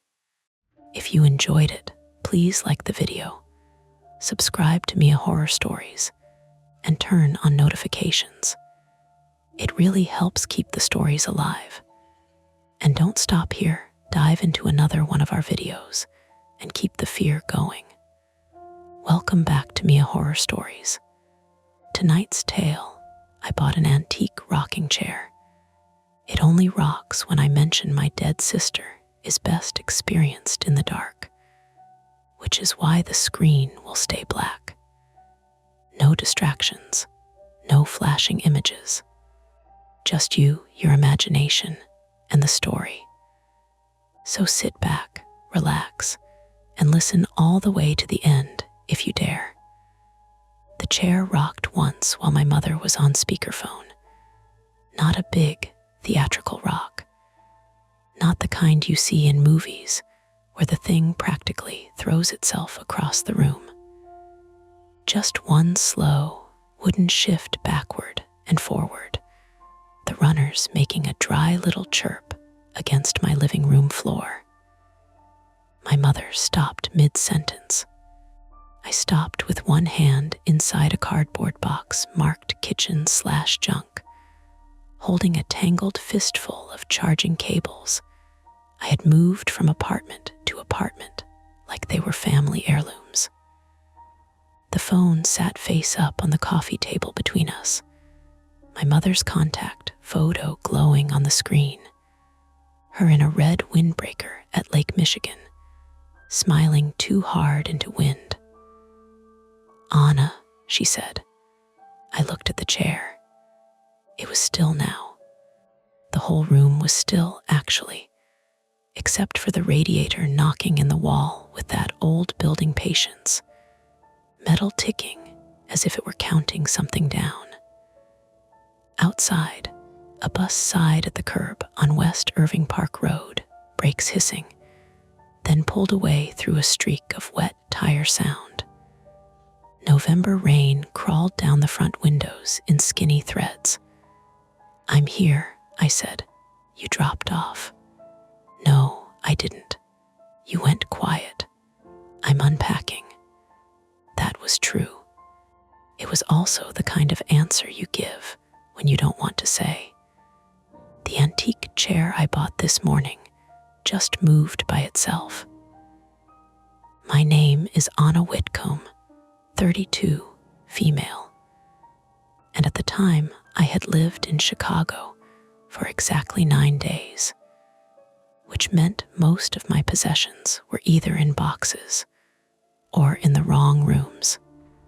I worked remotely as a claims adjuster for a regional insurance company, a job that had taught me the dull mechanics of disaster: burst pipes, basement mold, kitchen fires, people crying while trying to remember serial numbers. I was good at sounding calm when things were not calm. Too good, maybe. My therapist in Milwaukee had once told me I used competence the way some people used alcohol, and I had disliked her for being accurate. I had moved to Chicago for several practical reasons, and one cowardly one. Practical: better job opportunities, closer to my mother without being in her house, cheaper than trying to buy anything in Madison where I'd been drifting for years. Cowardly: I couldn't stand driving past the bend on County Road J anymore. Every errand became a small negotiation with grief. Every familiar gas station, cornfield, and diner booth seemed to remember my sister before I did.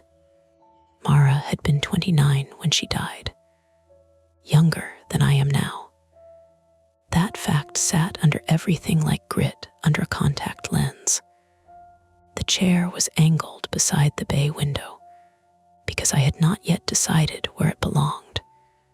It was oak, high-backed, with curved arms polished smooth by years of hands. The seat had a faded needlepoint cushion, dark green vines twisting around little yellow flowers. One of the rear spindles had a hairline crack. Nothing dramatic.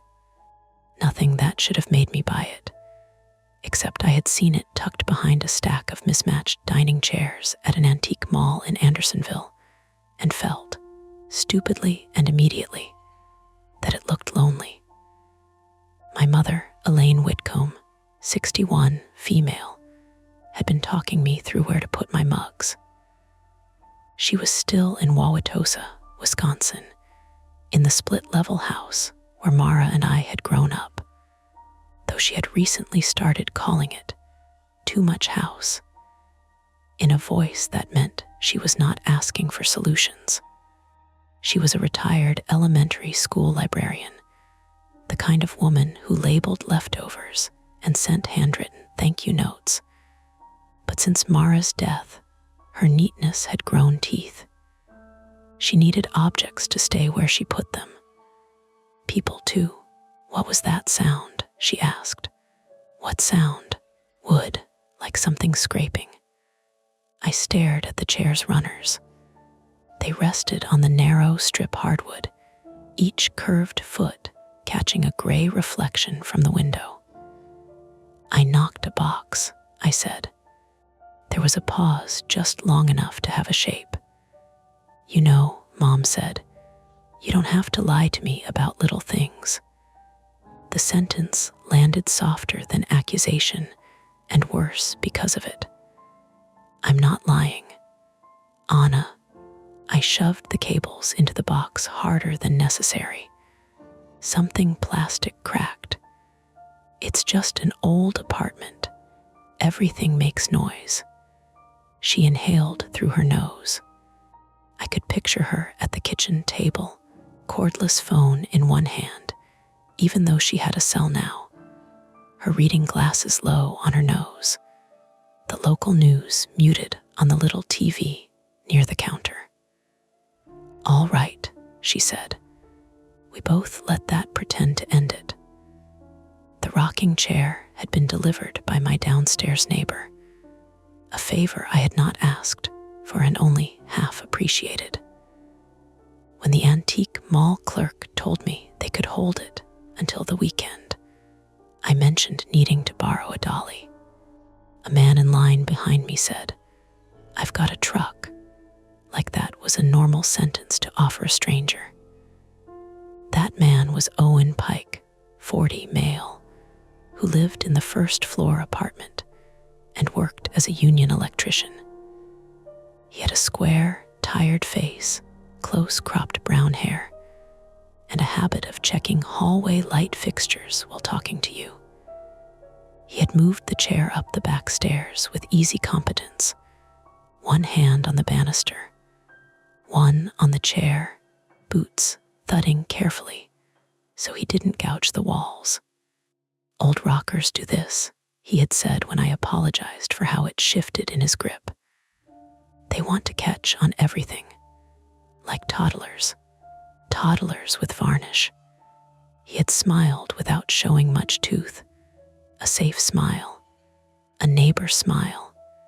His teenage daughter, Lily Pike, 16, female, had held the back door open with her hip and watched us maneuver the chair through the landing. She was tall, pale, and narrow-shouldered, wearing a school hoodie with paint on the sleeves. She had a silver hoop in one nostril and the wary patience of someone used to adult inconvenience. When the chair bumped the frame, she winced like it had hit her. "My grandma had one like that," she said. "It squeaked all night." "That's comforting," I said. "She died in it." Owen shot her a look. "What?" Lily said. "She did." So the chair came in with a joke about death attached to it. That should have bothered me. Instead, I laughed because everyone else did, and because grief had trained me to recognize when a room needed someone to make the next sound. Now, hours later, the joke did not feel funny. "Did you buy groceries?" Mom asked. "Yes, real groceries. Define real." "Anna, I bought eggs, spinach, coffee, and a rotisserie chicken." "That's not meals, that's ingredients having a disagreement." I almost smiled, almost. The radiator ticked again. The chair did not move. "Mom," I said, "I'm fine." "I didn't ask if you were fine." "You were getting there." Another pause.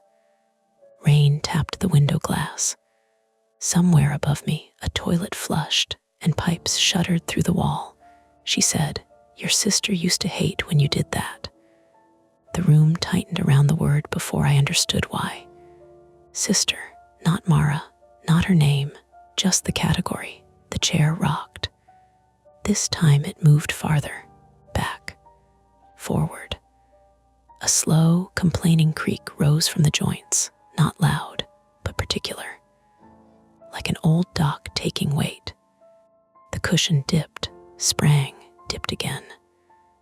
Then the runners settled with a soft scrape. My fingers closed around the edge of the box until cardboard bent. On the phone, my mother said nothing. I could hear her breathing. I could hear the faint television murmur on her end, a weather report maybe, some cheerful meteorologist describing rain like it wasn't already on all of us.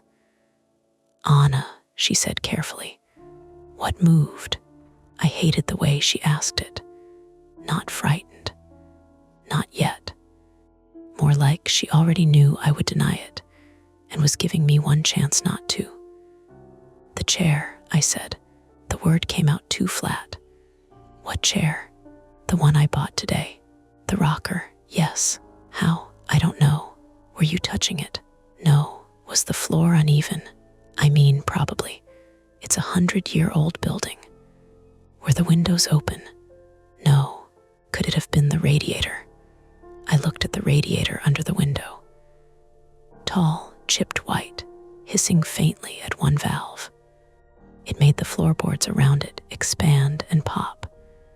It could explain a lot. It could explain a sound, maybe a vibration. Maybe if the chair was balanced strangely, if the runners were curved just wrong, if a bus passed at the same time. That was my job, really. Finding ordinary causes for alarming things. Water stains were failed seals. Smoke damage was faulty wiring. A cracked foundation was soil movement. People wanted mysteries because mysteries were special. Insurance wanted mechanisms. Yes, I said, it was probably the radiator. Mom did not answer right away. Maybe you shouldn't keep it, she said. I laughed then, a quick bad laugh. Because it rocked. Because you don't need one more strange object in that apartment. It's a chair, Mom. You bought it today. Yes, you don't know where it came from. I bought it from a store, not a man in a trench coat. Don't be sharp with me. I'm not. You are. I rubbed my face with both hands. My palms smelled like dust, packing tape, and the lemon cleaner I had used on cabinets that morning. I'm sorry, I said. She softened immediately, which somehow made me feel worse.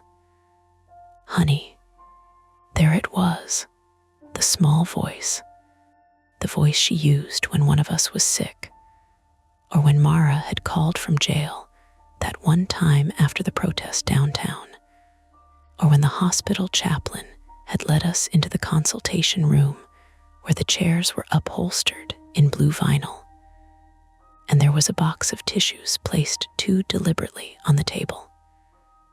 I stepped away from the coffee table. The chair sat by the window. Nothing about it looked wrong. That was the worst part.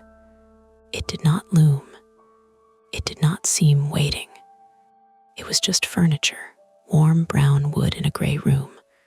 One runner slightly darker at the front where old varnish had worn through. The cushions sagged in the middle. A strand of someone's white hair had caught in the needlepoint seam. I noticed it now and wished I hadn't.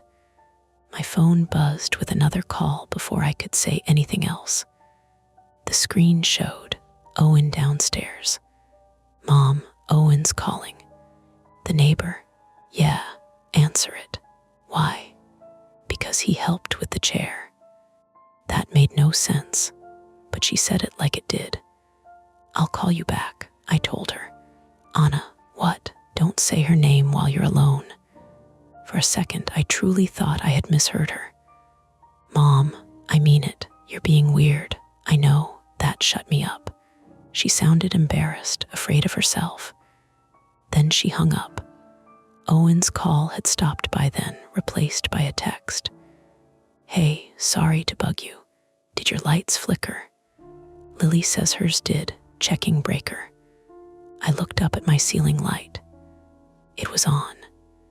Warm and steady. The lamp near the couch was on too. My Wi-Fi router blinked blue from the bookshelf, tiny and indifferent. I typed back, no flicker here. 3 dots appeared. Then, also did something fall upstairs. We heard a thump. I looked at the chair. The rocker had not thumped. It had creaked. It had scraped. It had done one slow, deliberate thing. I wrote, might have been me unpacking. Then I deleted it. I wrote, maybe. I'm still moving boxes. That was better. Not a lie exactly. Not a useful truth. A few seconds later came. All good. Let me know if outlet by window acts up. That radiator wall sometimes buzzes when heat kicks on. The radiator wall. I stared at that phrase as if it had been sent for my benefit by a committee of rational adults. There. Explanation. Heat. Pipes. Old wiring, floor vibration. A chair placed too close to the radiator on hardwood that probably sloped toward the window. I walked over and crouched near it. The floor was cold against my knees through my jeans. I pressed 2 fingers against the rocker's nearest runner and pushed gently. It moved with almost no effort, gliding backward an inch before settling forward again. The sound was the same dry chirp. "Okay," I whispered. My voice sounded ridiculous in the apartment. I checked the floor with my palm. Slight slope. Maybe. I took a coaster from the coffee table and slid it under one runner. The chair now leaned crookedly, less elegant, more obviously an old thing with an old problem. Then I did something I still don't like admitting. I said, "My sister." Nothing happened. I let out a breath through my nose. It almost became a laugh. "My dead sister," I said, quieter. The radiator ticked. A car passed outside, tires combing rainwater. The chair stayed still. "Great," I said. "Good talk." I stood too quickly and bumped the edge of the window table with my hip. A ceramic planter rattled. Soil smell rose damp and mineral. I swore under my breath and grabbed it before it tipped. That was when someone knocked on my door. 2 light taps, then one harder. I froze because I had been so focused on the chair that I had forgotten the rest of the building existed. "Anna," Owen called from the hall. "It's me. You okay?" I opened the door with my heartbeat up in my throat and hated myself for that too. Owen stood in the hall holding a voltage tester in one hand, his flannel jacket unbuttoned over a gray t-shirt. Behind him, the stairwell light buzzed and flickered, giving the yellow walls a tired, underwater look. Lily hovered one step below, phone in hand, pretending not to be interested. "Sorry," Owen said. "We heard something scrape, then your mom yelling through the floor." My mom was not yelling. Lily raised her eyebrows. She kind of was. "She's on speaker a lot," I said. "Parents' project," Owen said, as if trying to help me save face. "Can I check the outlet? The one by the radiator?" I wanted to say no. Not because I minded him checking the outlet, but because letting him in meant letting another person stand near the chair and see how ordinary it looked. It meant admitting, by omission, that something had made me afraid. "Sure," I said. He stepped inside, wiping his boots on the mat without being asked. Lily followed to the threshold, but stopped there, half in the hall, half out. My apartment looked worse with visitors in it. Boxes split open, plates wrapped in newspaper. A black trash bag of clothes slumped by the hallway like a body I had not hidden well. The air smelled of cardboard, radiator heat, and the cheap vanilla candle I had lit earlier to make the place feel chosen instead of temporary. Owen walked to the outlet by the window and crouched. The chair stood beside him, coaster jammed under one runner. He noticed immediately. "Leveling trick?" he asked. "Something like that." Lily leaned in. "Did it rock by itself?" Owen looked back. "Lil, what? It did downstairs once. After Grandma died, Dad got mad and took it to Goodwill." "That's not what happened," Owen said. "It literally is. It was unbalanced. You said it gave you the creeps." "I say a lot of things." Lily looked at me. "Did it?" I could have lied cleanly. People do it all the time. They choose the normal version of events and hand it to others like a receipt. I had done it on the phone with my mother. I had done it by text with Owen. I had done it for 2 years, every time someone asked how I was doing after Mara died. But Lily's face was too open, not innocent. Teenagers aren't innocent. Open in the way of someone willing to believe adults are hiding most of the interesting parts of the world. It moved a little, I said. Owen's tester chirped against the outlet. Old floors, he said. Right, I said too quickly. He glanced at me then, and something in his expression shifted. Not belief, not disbelief. Recognition, maybe. The look of a man who had spent years inside walls and ceilings, and new houses made people imagine intentions where there were only bad joists and loose brackets. He checked the top socket, then the bottom. No open ground. Voltage is fine. Could the radiator make the floor vibrate? Absolutely. He stood, pressing a hand to his knee.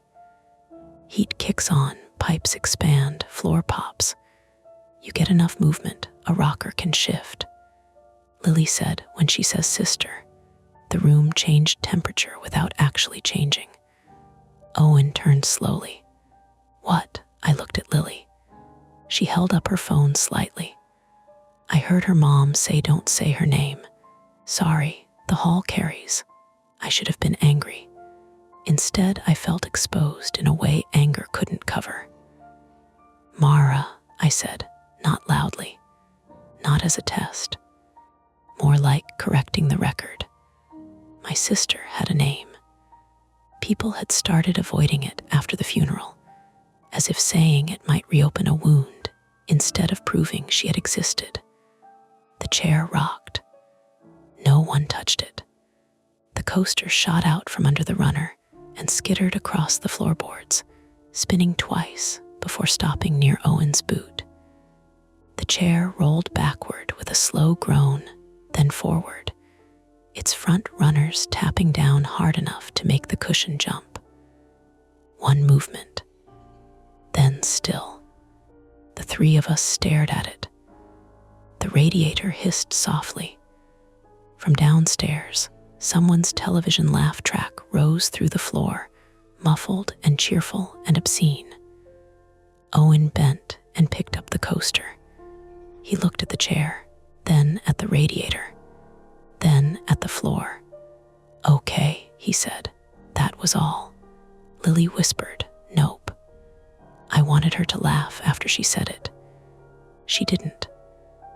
Owen set the coaster on the windowsill instead of putting it back under the chair. His practical face had gone very still. It could still be mechanical, he said.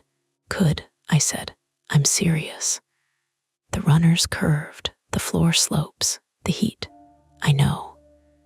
But the timing, Lily said. Owen gave her another warning look, weaker this time. I had the strange, childish urge to call my mother back and apologize.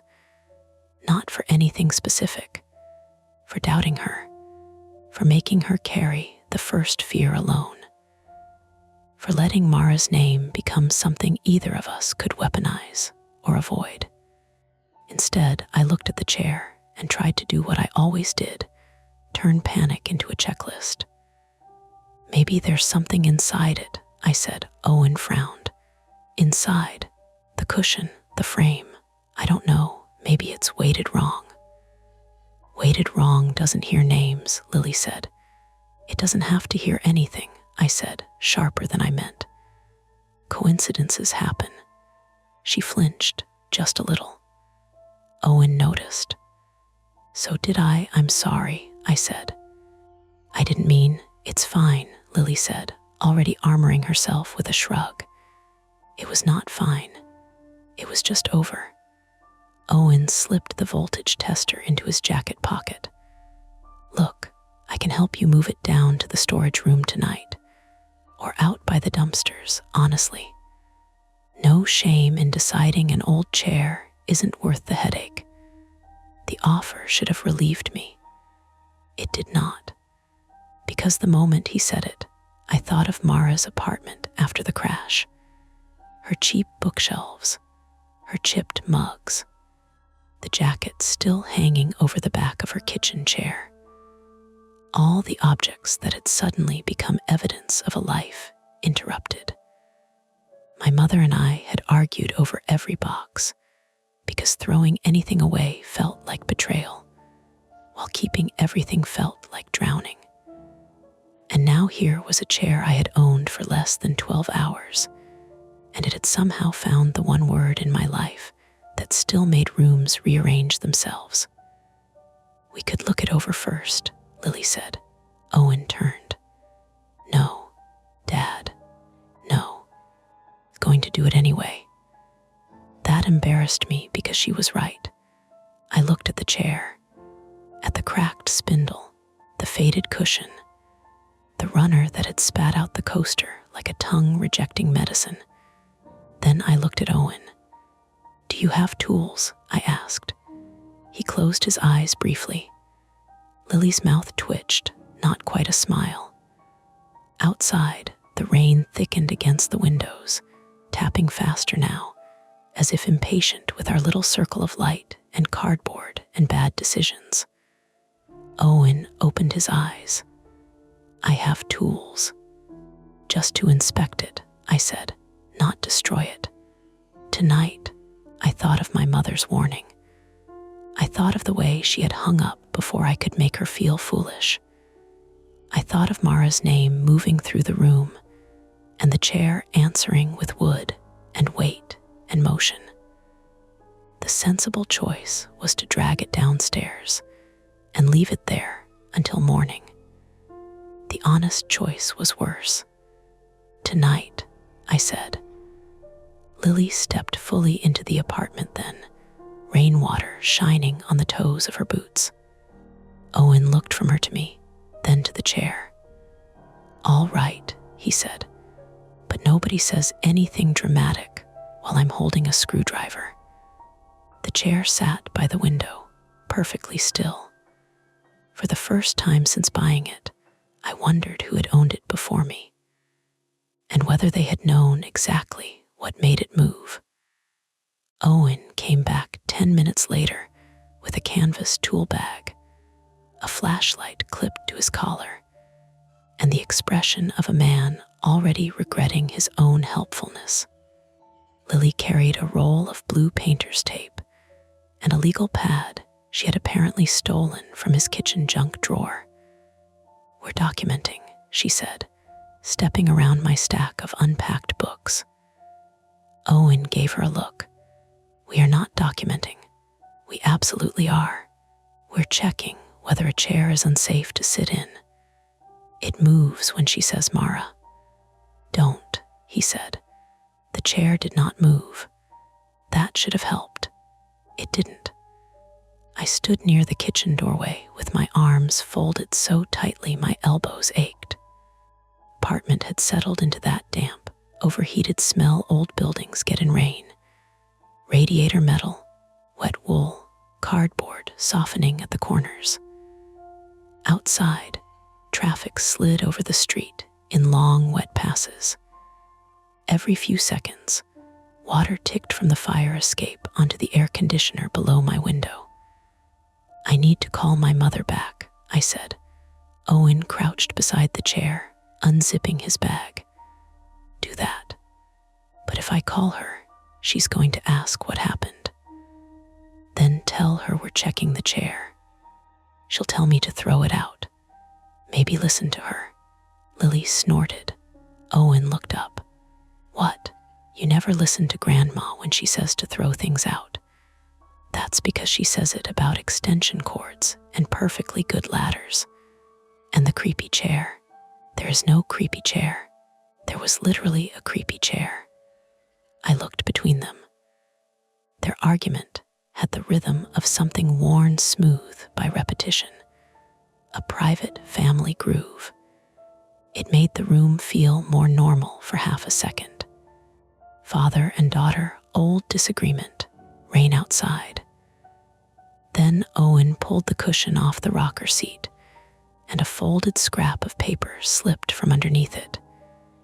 It didn't flutter dramatically. It just slid out and landed face down on the floor. All three of us went quiet. Owen reached for it. "Wait," Lily said. He stopped with 2 fingers an inch above the paper. "Why?" "Because maybe don't touch it barehanded.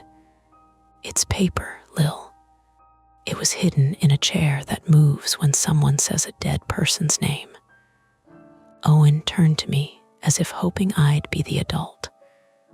I wasn't sure I wanted to be. The paper was yellowed at the creases, about the size of an index card, with one edge darker than the rest. Not burned exactly. More like it had spent years near damp wood or dirty fingers. "I have gloves," I said. Owen blinked. "You have gloves for cleaning." I went to the kitchen and found the box under the sink beside the lemon cleaner and trash bags. My hands shook just enough that I tore the first glove at the wrist. I hated that Lily saw. I hated that Owen pretended not to. My name is Anna Whitcomb, 32, female, and by then my private fear had stopped being the chair. The chair was only wood and fabric, and maybe a weird mechanism we hadn't found yet. My real fear was simpler and meaner. That grief had made me unreliable. That I was the kind of person who could convince herself a chair answered her sister's name because some ugly part of me wanted the world to still respond to Mara. Owen took one glove from me, pinched the paper, and turned it over. There were numbers written on it in blue ink. Not words, not a message, just a phone number. A local 312 number written twice, the second time shakier than the first. Under it, "Ask for Ruth. No police until you hear it." Lily whispered, "Okay, that is not normal." Owen's jaw tightened. "Could be old. It has a 312 area code. Chicago has had 312 forever. You know what I mean." I stared at the paper until the ink began to blur. "No police until you hear what?" Owen held it away from Lily when she reached for it. "We are not calling random numbers from hidden notes." "Why not?" "Because that's how you get scammed, harassed, or pulled into somebody else's mess." "It's already somebody else's mess," Lily said. The radiator gave a small metallic ping behind the chair. I flinched. Nobody commented on it. I took out my phone. "I can block my number," Owen stood. "Anna, what? You don't know what this is?" "No, but it was hidden in the chair." "Exactly. You just said it could be old. It could also be someone's idea of a prank." "A prank from who? The antique mall? Maybe. Then calling tells us that." He rubbed one hand over his mouth. He was trying not to sound controlling, and I appreciated the effort, but the result was worse. Slow, careful sentences that made me feel like he thought I was breakable. "Listen," he said. "I have seen people hide all kinds of things in furniture. Money, pills, letters. Once a handgun wrapped in a grocery bag. You don't poke around without thinking." That got Lily's attention. A handgun, not the point. It feels like the point. I looked at the note again. "No police until you hear it." My phone buzzed in my hand. "Mom." I almost declined it, but something about the timing made my thumb slide across the screen. "Anna," she said before I could speak. "I'm okay. You always say that first when you are." Owen looked away to give me privacy that the apartment didn't really allow. "Mom, did Mara know anyone named Ruth?" Silence. Not dead silence. Real silence has texture. I heard a chair leg scrape faintly on her end, then the clink of what might have been a mug placed too hard on the counter. "Why are you asking me that?" My throat tightened. "So she did." "I didn't say that, Mom." "What did you find?" I hated how fast she got there. "A note," I said. Owen looked back. "What note?" "In the chair." "What chair?" "The rocking chair, Mom." Her breath changed. I heard it catch, then restart. "What does it say?" I read it to her. Nobody moved while I did. Even Lily stopped shifting from foot to foot. When I finished, Mom said, "Put it outside." "The note, the chair. Why? Put it outside your apartment, lock your door, and call me back." "Do you know Ruth?" "No, you just lied." "Anna, please." It was the please that did it, not the fear. My mother had been afraid of plenty after Mara died. Night driving, unknown numbers, hospitals, weather reports that mentioned fog. But she rarely pleaded. She organized. She corrected. She put fear into labeled bins. Mom, who is Ruth? Elaine Whitcomb, 61, female, retired librarian, and my mother, had survived my father leaving by becoming efficient, survived Mara's teenage years by becoming patient, and survived Mara's death by becoming unbearably careful. But over the phone that night, she sounded neither efficient, nor patient, nor careful. She sounded caught. "I don't know a Ruth," she said. The chair rocked. "Just once." Owen stepped backward so sharply his shoulder hit the window frame. Lily grabbed the sleeve of his jacket. I did not look away from the phone. "Mom," I said, "it moved when you said that." "What moved?" "The chair." She started crying. Not sobbing. Not the big open grief that takes over a room. This was quieter, breath folding in on itself, as if she were trying to hide from her own lungs. "I should have told you," she said. The apartment seemed to narrow. "Told me what?" A beep sounded in my ear. Not from my phone, from the hallway. Then another. Owen lifted his head. "Smoke alarm." The beep came again, longer this time, thin and shrill through the walls. Lily moved first. She stepped into the hall, then recoiled. "Dad." Owen was already past her. I followed with my mother still on the phone. The hallway outside my apartment was filling with a low gray smear, not thick yet, but visible under the ceiling light. It smelled wrong immediately. Not wood smoke, not food. Plastic, hot dust, electrical insulation, cooking somewhere it shouldn't. Owen swore. Basement. The building's fire alarm began a second later. It was brutal in the narrow hallway. A high, repeating shriek that bounced off plaster and got under my teeth.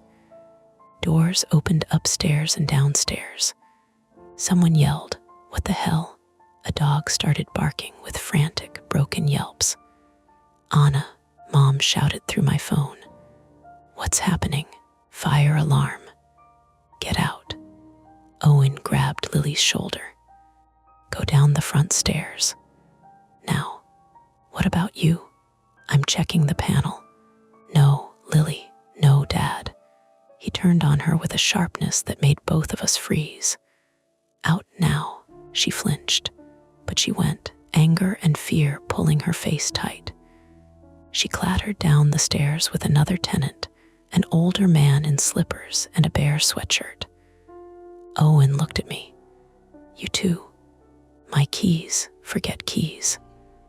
My mother S on Anna. There are moments when sensible instructions hit some hidden snag inside you and don't go through. I knew to leave. I knew smoke could turn a hallway deadly before your brain accepted danger. I had processed fire claims. I had listened to people describe losing pets, medicine, photos, everything. but my apartment door was open behind me. Inside were my work laptop, my wallet, my mother still shouting from my phone, and the chair with the note on the coffee table. Mara's name had moved through that room like a match. "I need my phone charger," I said, which was so stupid I almost laughed. Owen stared at me. "No, you don't. What you need is air." He took my elbow and moved me toward the stairs, not roughly, but not asking either. We got down one flight before the power went out. The alarm kept screaming for half a beat, then died. The stairwell plunged into the kind of darkness that made distance vanish. Someone below cried out. A child started sobbing. The only light came from phones switching on one by one, pale rectangles floating over faces and hands. "Emergency lights should kick in," Owen muttered. They didn't. That was the first concrete problem.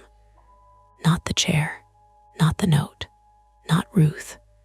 A building full of people in a dark stairwell, while something electrical burned below us, with the alarm system dead and smoke beginning to creep upward. "Everybody keep moving," Owen called, his voice snapping into a worksite command. Phones out. Hand on the rail, slow. He turned to me. "Can you help Mrs. Alvarez?" I followed his light to a woman 2 steps below me, maybe late 70s, wrapped in a purple housecoat, one hand clamped to the railing. Her breathing was already shallow.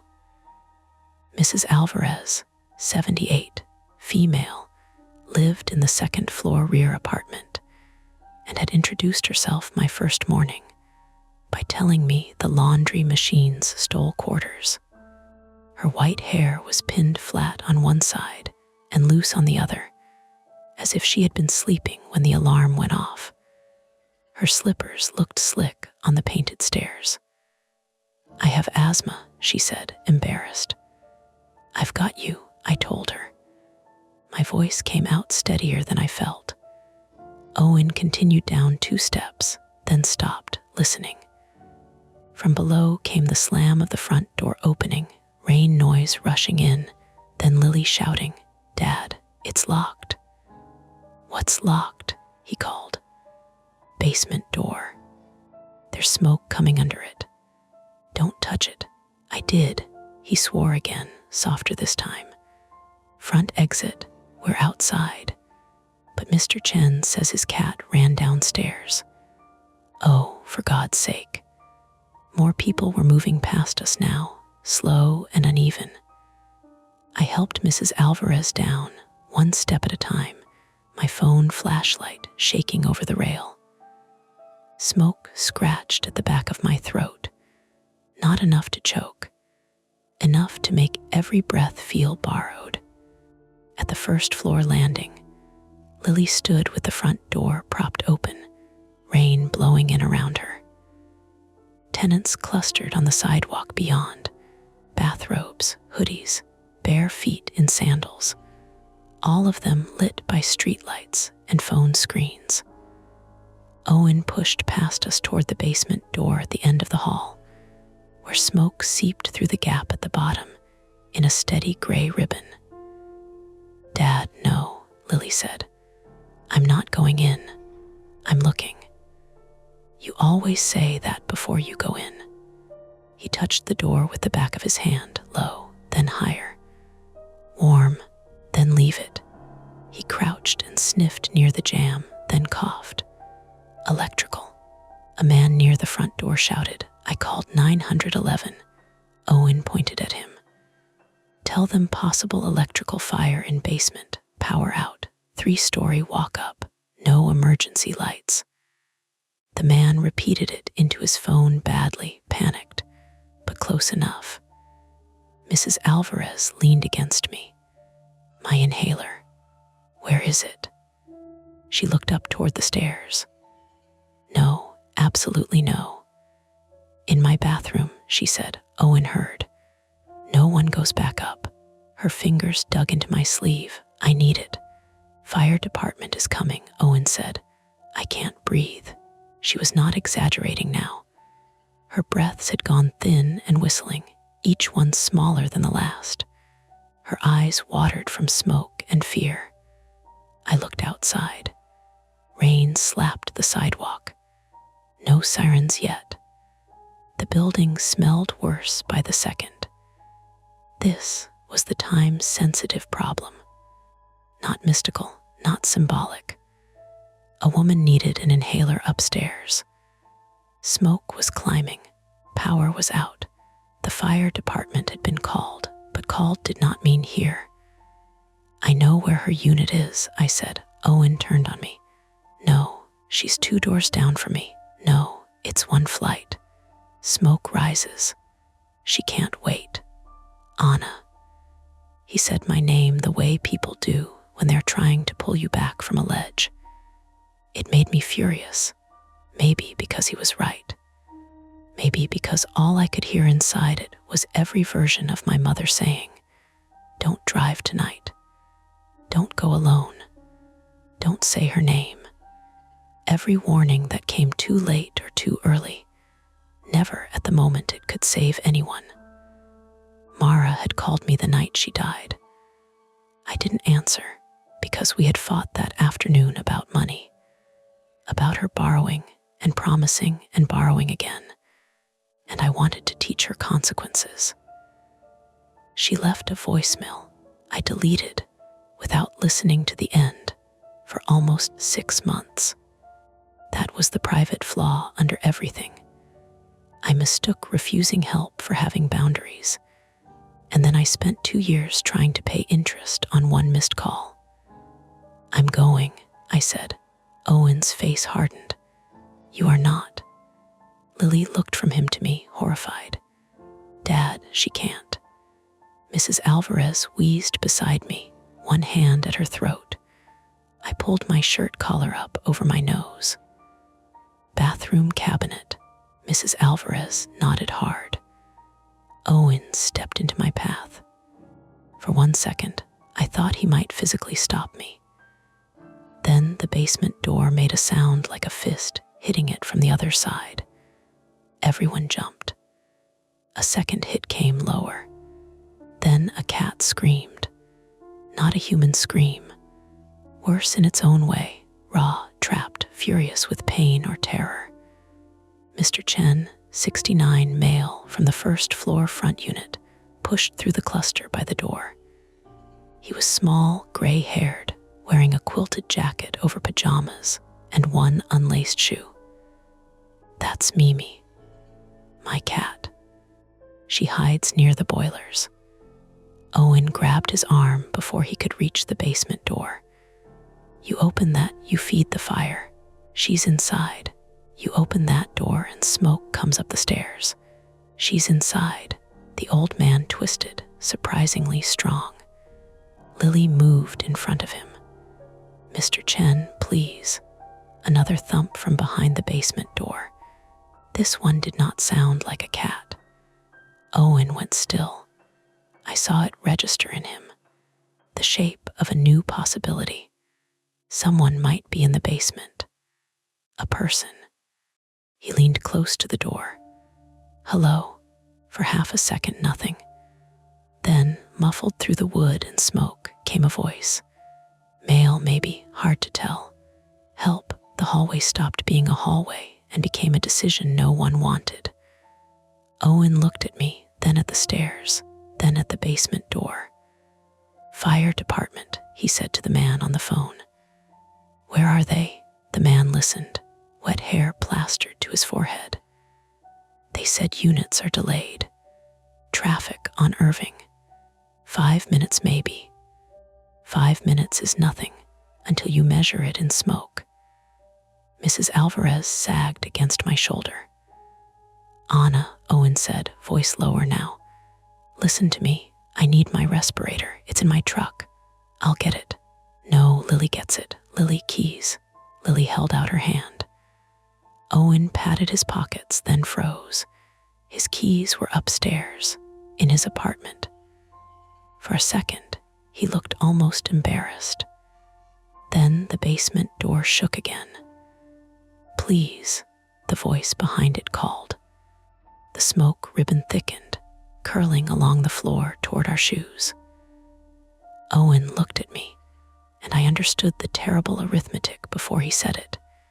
His keys upstairs, Mrs. Alvarez's inhaler upstairs, my apartment door open upstairs, a hidden note on my coffee table, the chair by the window, the name Ruth in blue ink, my mother knowing more than she had admitted, all of it above us, all of it behind smoke that was getting worse. "I can get the keys and the inhaler," I said. "No," Owen said. But his no had changed. It was not a wall anymore. It was a plea. Lily heard it too. "Dad." He looked at his daughter, and his face folded for half a second with fear so naked I had to look away. Then he shoved his phone into my hand, flashlight already on. "Second floor rear for Alvarez. My keys are on the hook by my door downstairs, kitchen side. Don't go above 2 if smoke is thick. Stay low. Count your steps. You cough hard, you turn around. You hear anything pop, you turn around." Owen repeated. I did. He nodded once, then pulled his flannel jacket off and thrust it at me. "Over your mouth. Wet it if you can." Lily stepped forward. "I'm going with her." "No, you're not. I know your apartment.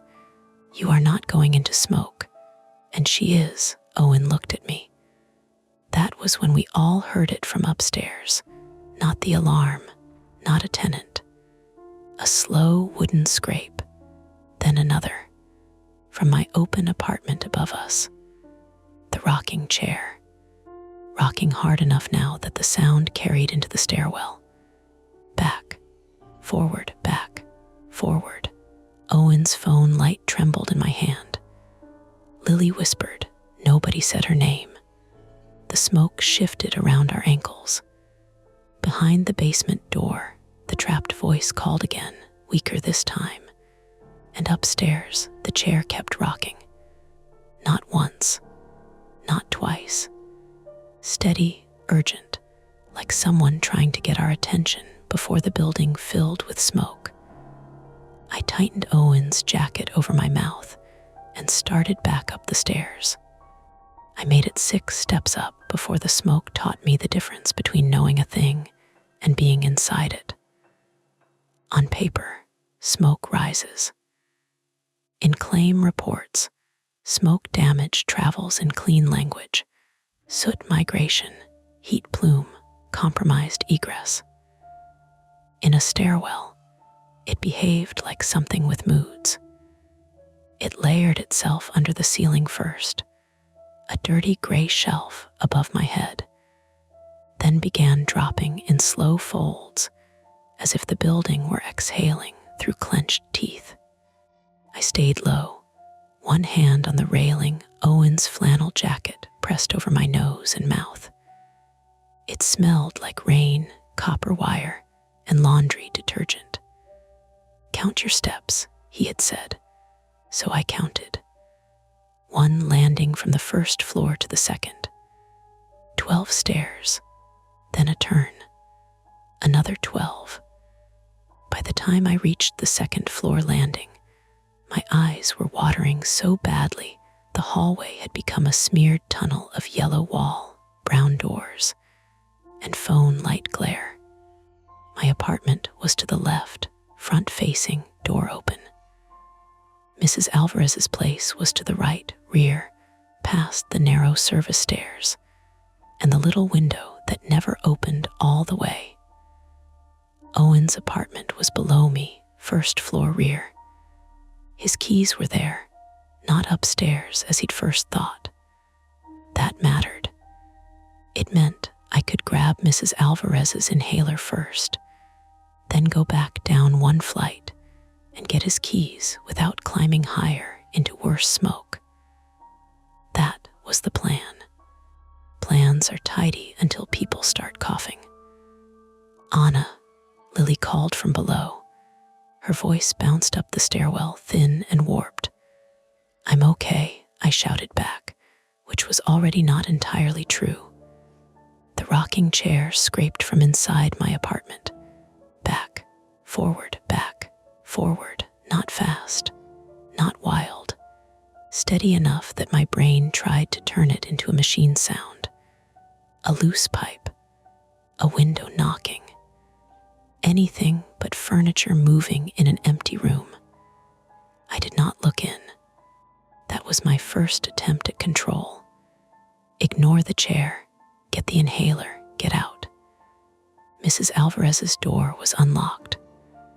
I pushed inside with my shoulder and crouched, because the smoke in her apartment was thinner, but still present, drifting in under the door and along the ceiling.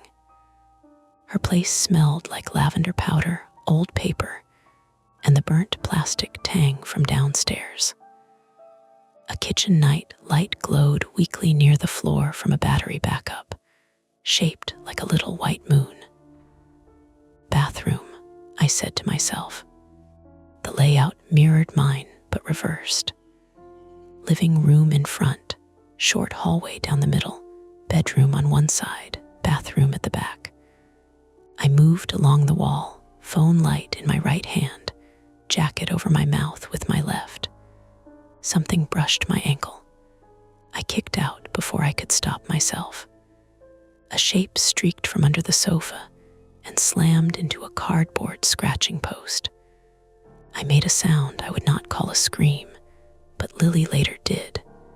The thing hissed. 2 yellow eyes flashed in my phone beam. A cat. Not Mimi. This one was orange, fat, and furious, with a collar bell that gave one offended little tink. "Jesus," I wheezed.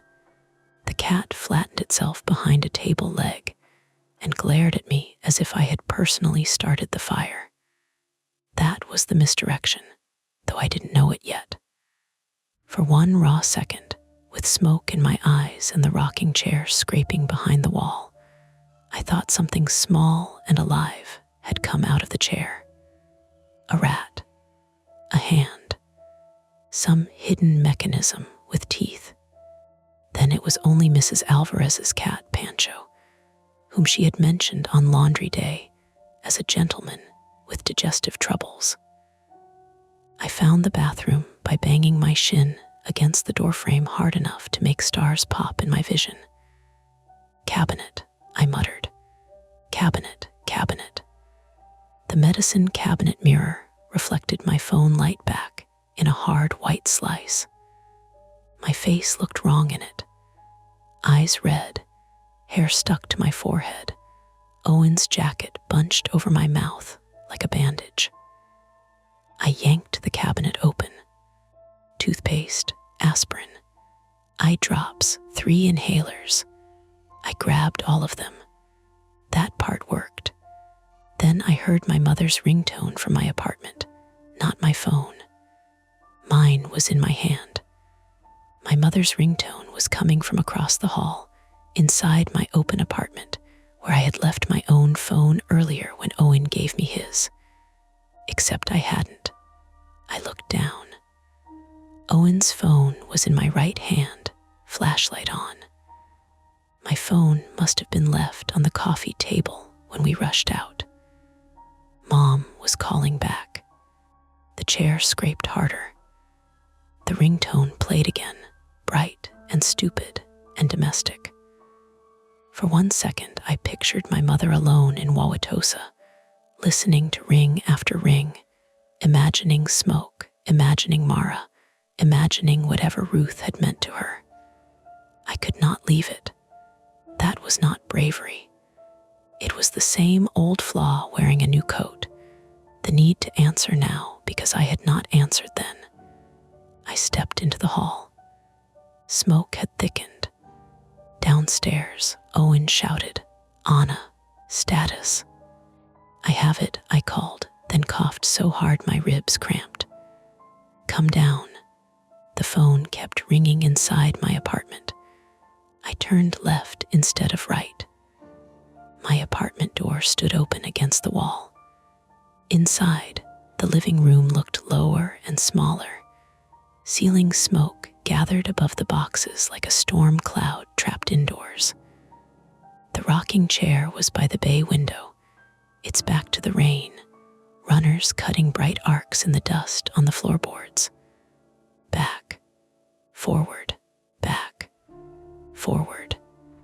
The coffee table was between me and the chair. My phone buzzed and flashed on it.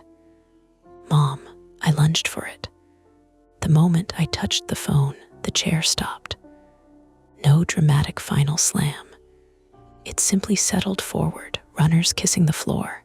I answered, pressing the phone between my ear and shoulder while keeping Owen's phone light aimed at the floor. Mom, I'm okay. Elaine's voice cracked through the speaker. Where are you? Building fire. I'm getting a neighbor's inhaler. Get out. I am. Anna, listen to me. Ruth is not someone you call. My hand closed around the inhalers. What does that mean? Not now. Mom, I knew a Ruth after Mara died. The room seemed to tilt, but it was just me losing balance. I grabbed the edge of the coffee table.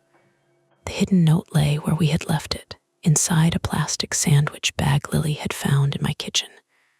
Blue ink, 2 phone numbers, that sentence.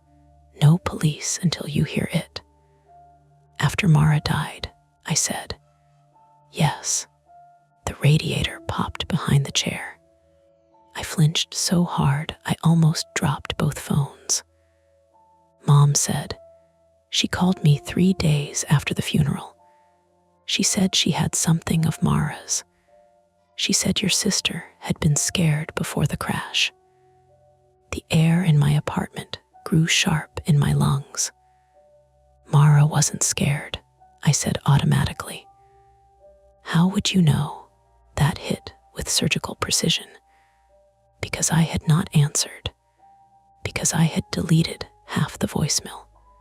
Because everyone had built the official version around weather, speed, wet pavement, and a curve everybody knew was dangerous. From downstairs, Owen shouted again, angrier now. Anna, I forced myself toward the door. I have to go. Do not call Ruth, Mom said. Then tell me why. A pause. Then, very softly, because I did. I wanted the rest. I needed the rest. But the lights flickered, not the building lights. My phone screen, Owen's phone. Both flashed as if something electrical had pulsed through the air, though I knew that made no sense. The room below us gave a deep metallic bang. Then the fire alarm briefly came back to life. One shriek, half of another, then dead again. I ran. Attempt 1 had worked only partly. I had the inhalers, but I had wasted time, pulled my mother into the room with me, and learned enough to make leaving harder. In the stairwell, smoke licked low now, crawling around the banister. I stayed bent almost double. My bruised shin throbbed. The inhalers clacked together in my fist. Lily met me halfway up from the first floor landing, despite Owen's orders. She had a wet dish towel over her mouth and fear shining all over her face. I told you to stay down, I snapped. My dad's trying to open the basement door. What? He said, just a crack. He thinks someone's right behind it. The sound that came out of me was more air than word. We descended together. The stairwell seemed longer now, every step slick with tracked in rain and panic. On the first floor landing, Mrs. Alvarez sat on the bottom stair, hunched forward, Mr. Chen beside her murmuring in Cantonese, or maybe prayer.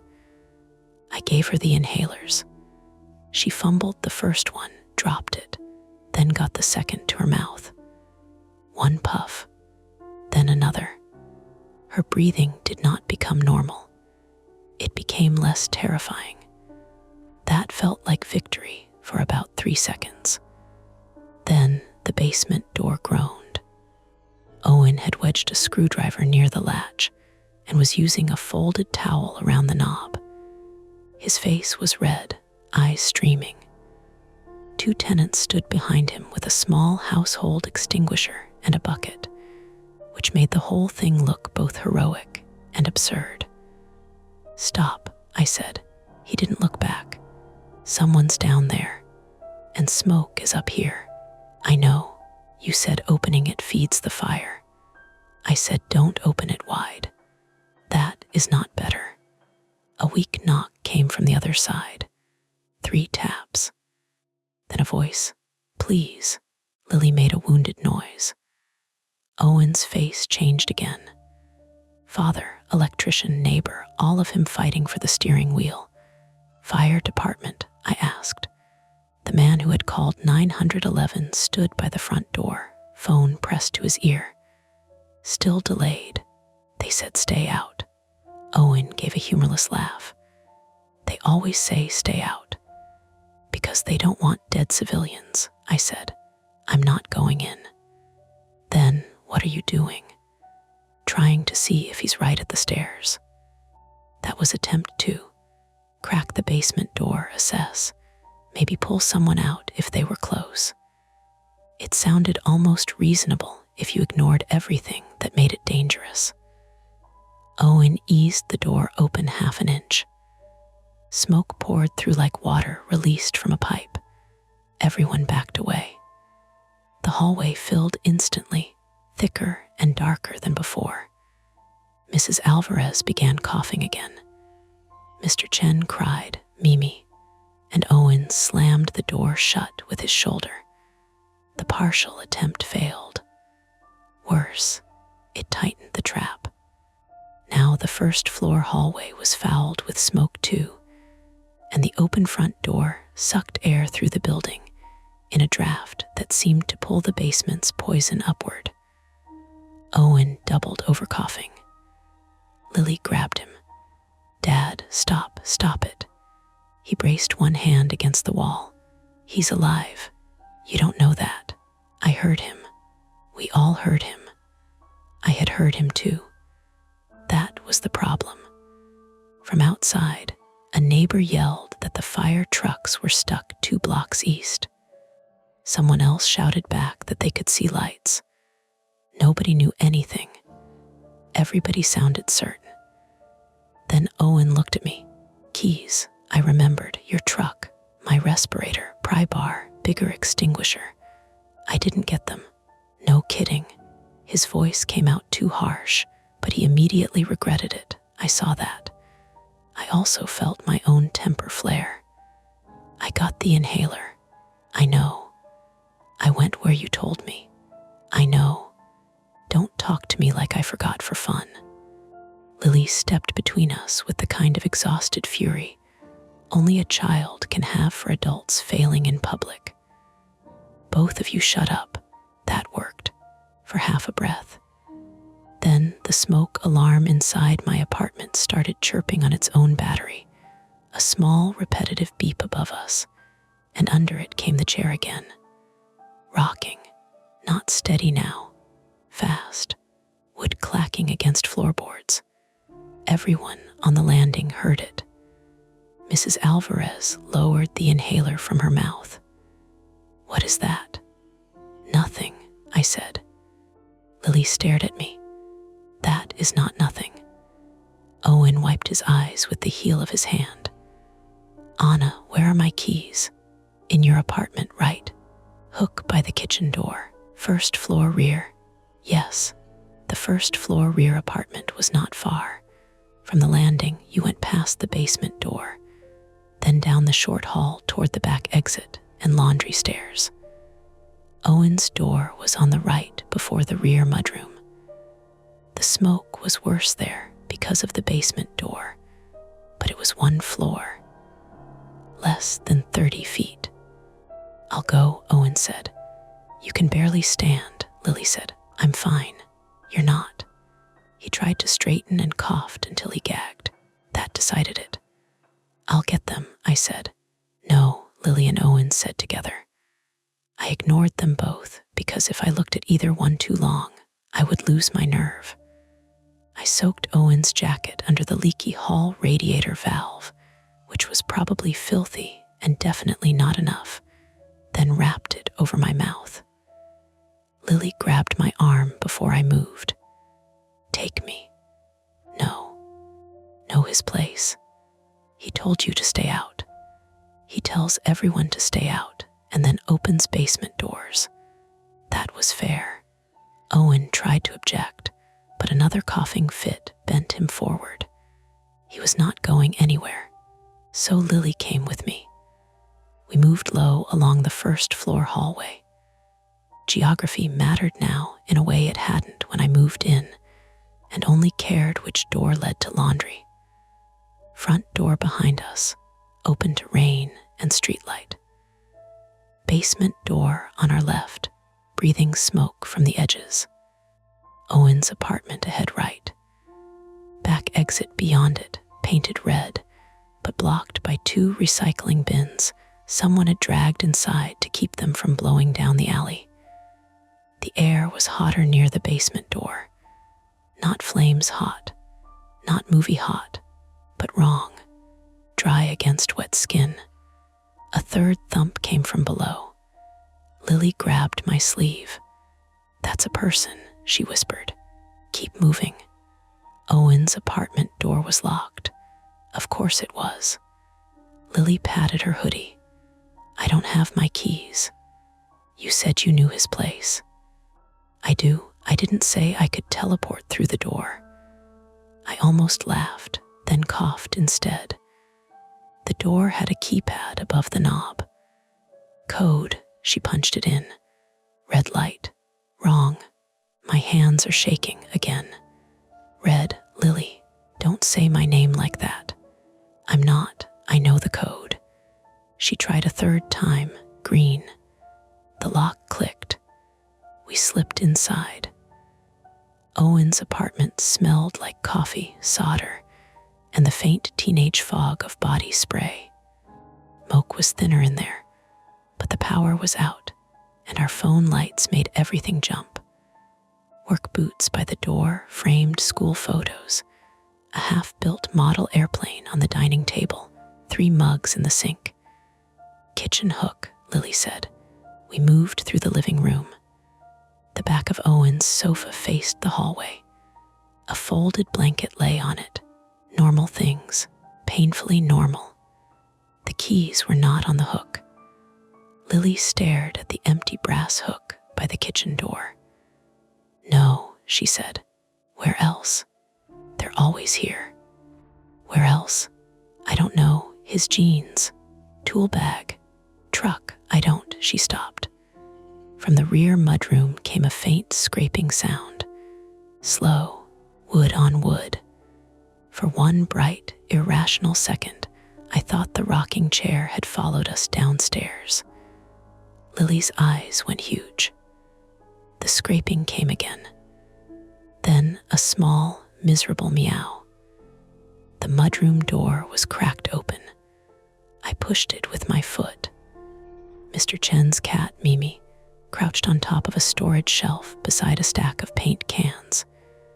Gray fur puffed into a bottle brush. One paw caught in the loop of an old canvas tote that was dragging along the wood whenever she shifted. Not the chair. Not anything impossible. A trapped cat. Mimi, Lily breathed. The cat hissed at us. Of course she did. The misdirection resolved itself so quickly I felt foolish and grateful at the same time.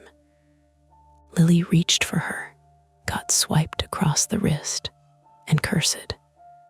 Leave her, I said. Mr. Chen will go insane. We need keys. There, Lily pointed.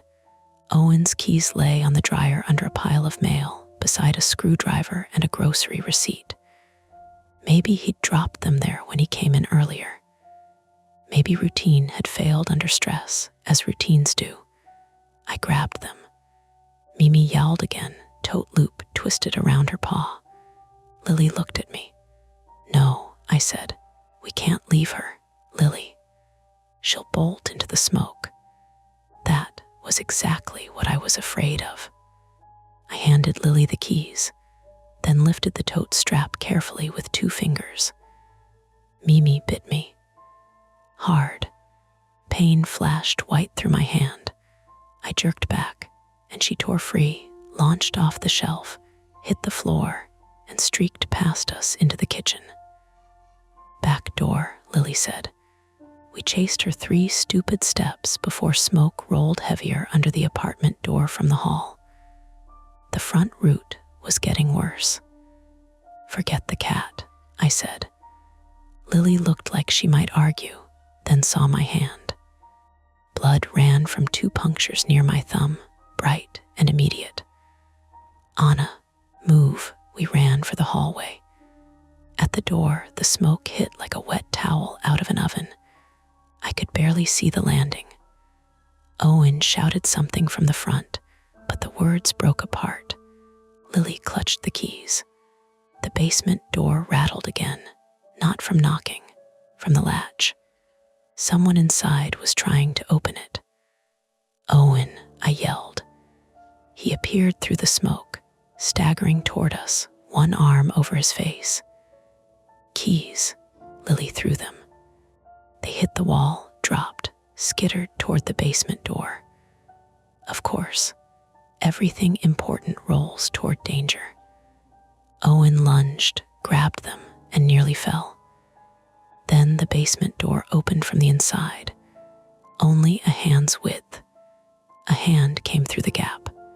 Human, soot blackened, fingers splayed. A man's voice rasped. "Don't let him," the sentence snapped off. A surge of smoke blasted out. Owen slammed his shoulder into the door to keep it from opening wider, but the hand caught the edge, gripping, desperate. "Help me," the man screamed. Lily screamed too.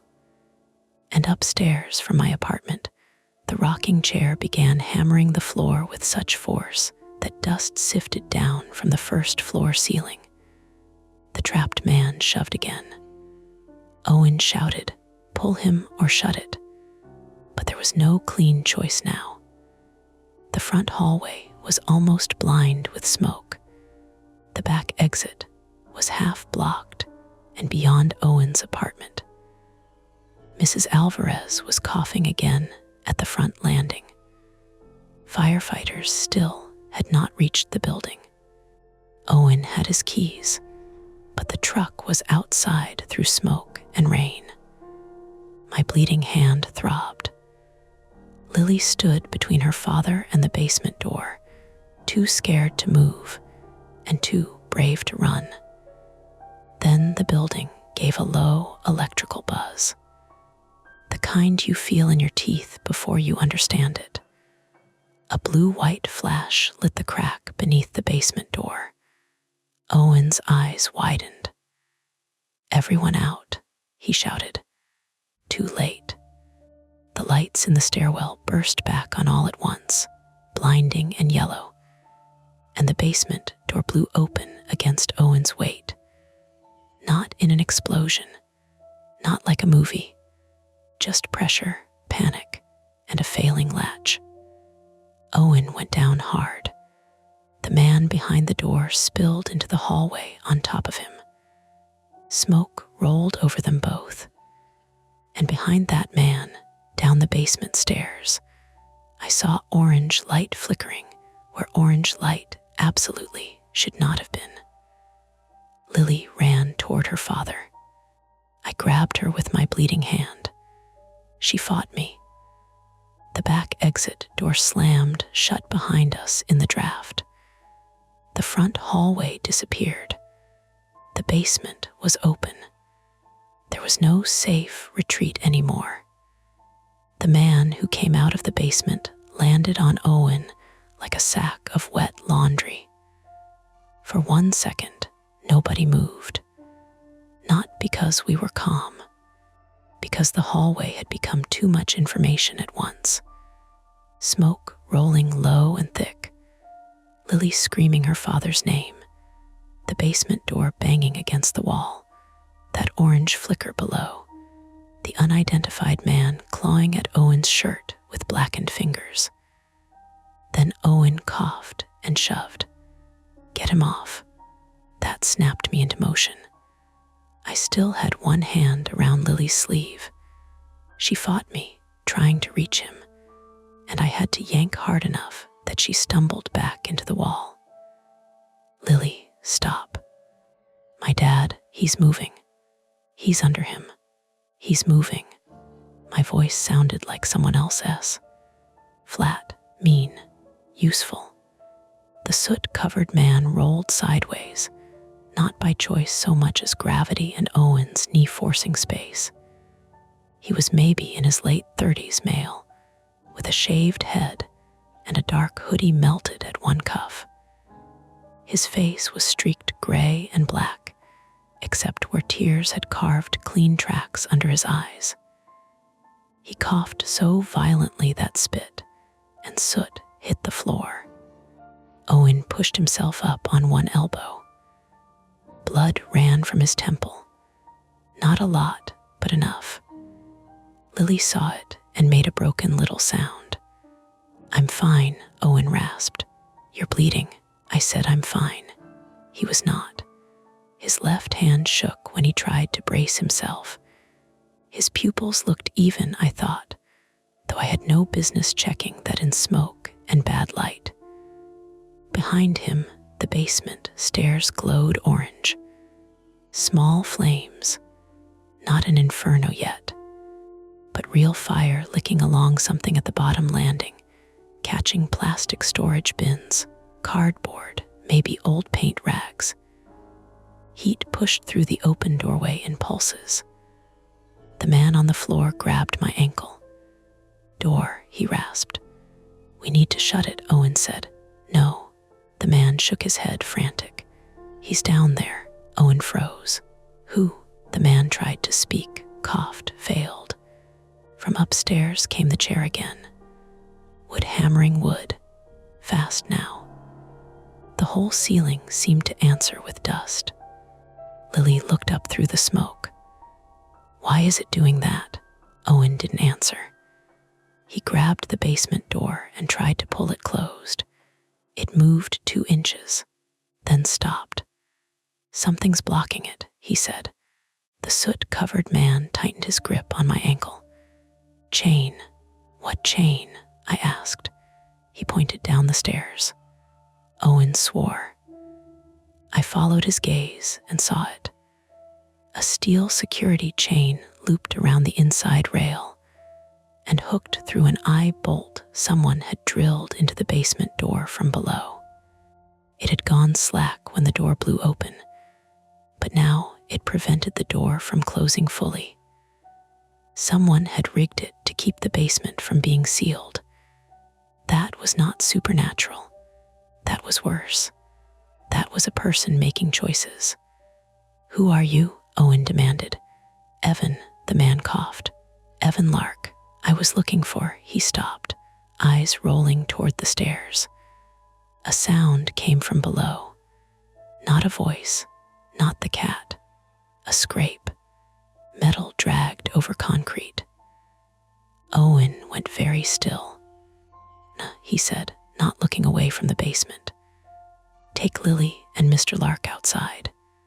No, Lily said. Now, no. The smoke thickened, curling around our knees. Mrs. Alvarez coughed somewhere behind us near the front. Mr. Chen was calling Mimi's name in a cracked voice. The building was becoming a maze made of bad air. I looked toward the front door. The root was still there, but it was a smear of gray with streetlight glowing beyond it. People had backed onto the sidewalk, shouting from outside. Someone yelled that trucks were still a block away. A block, a minute, 10 years. It didn't matter. Owen reached for the chain. Heat made him jerk back. Basement shut off, he said.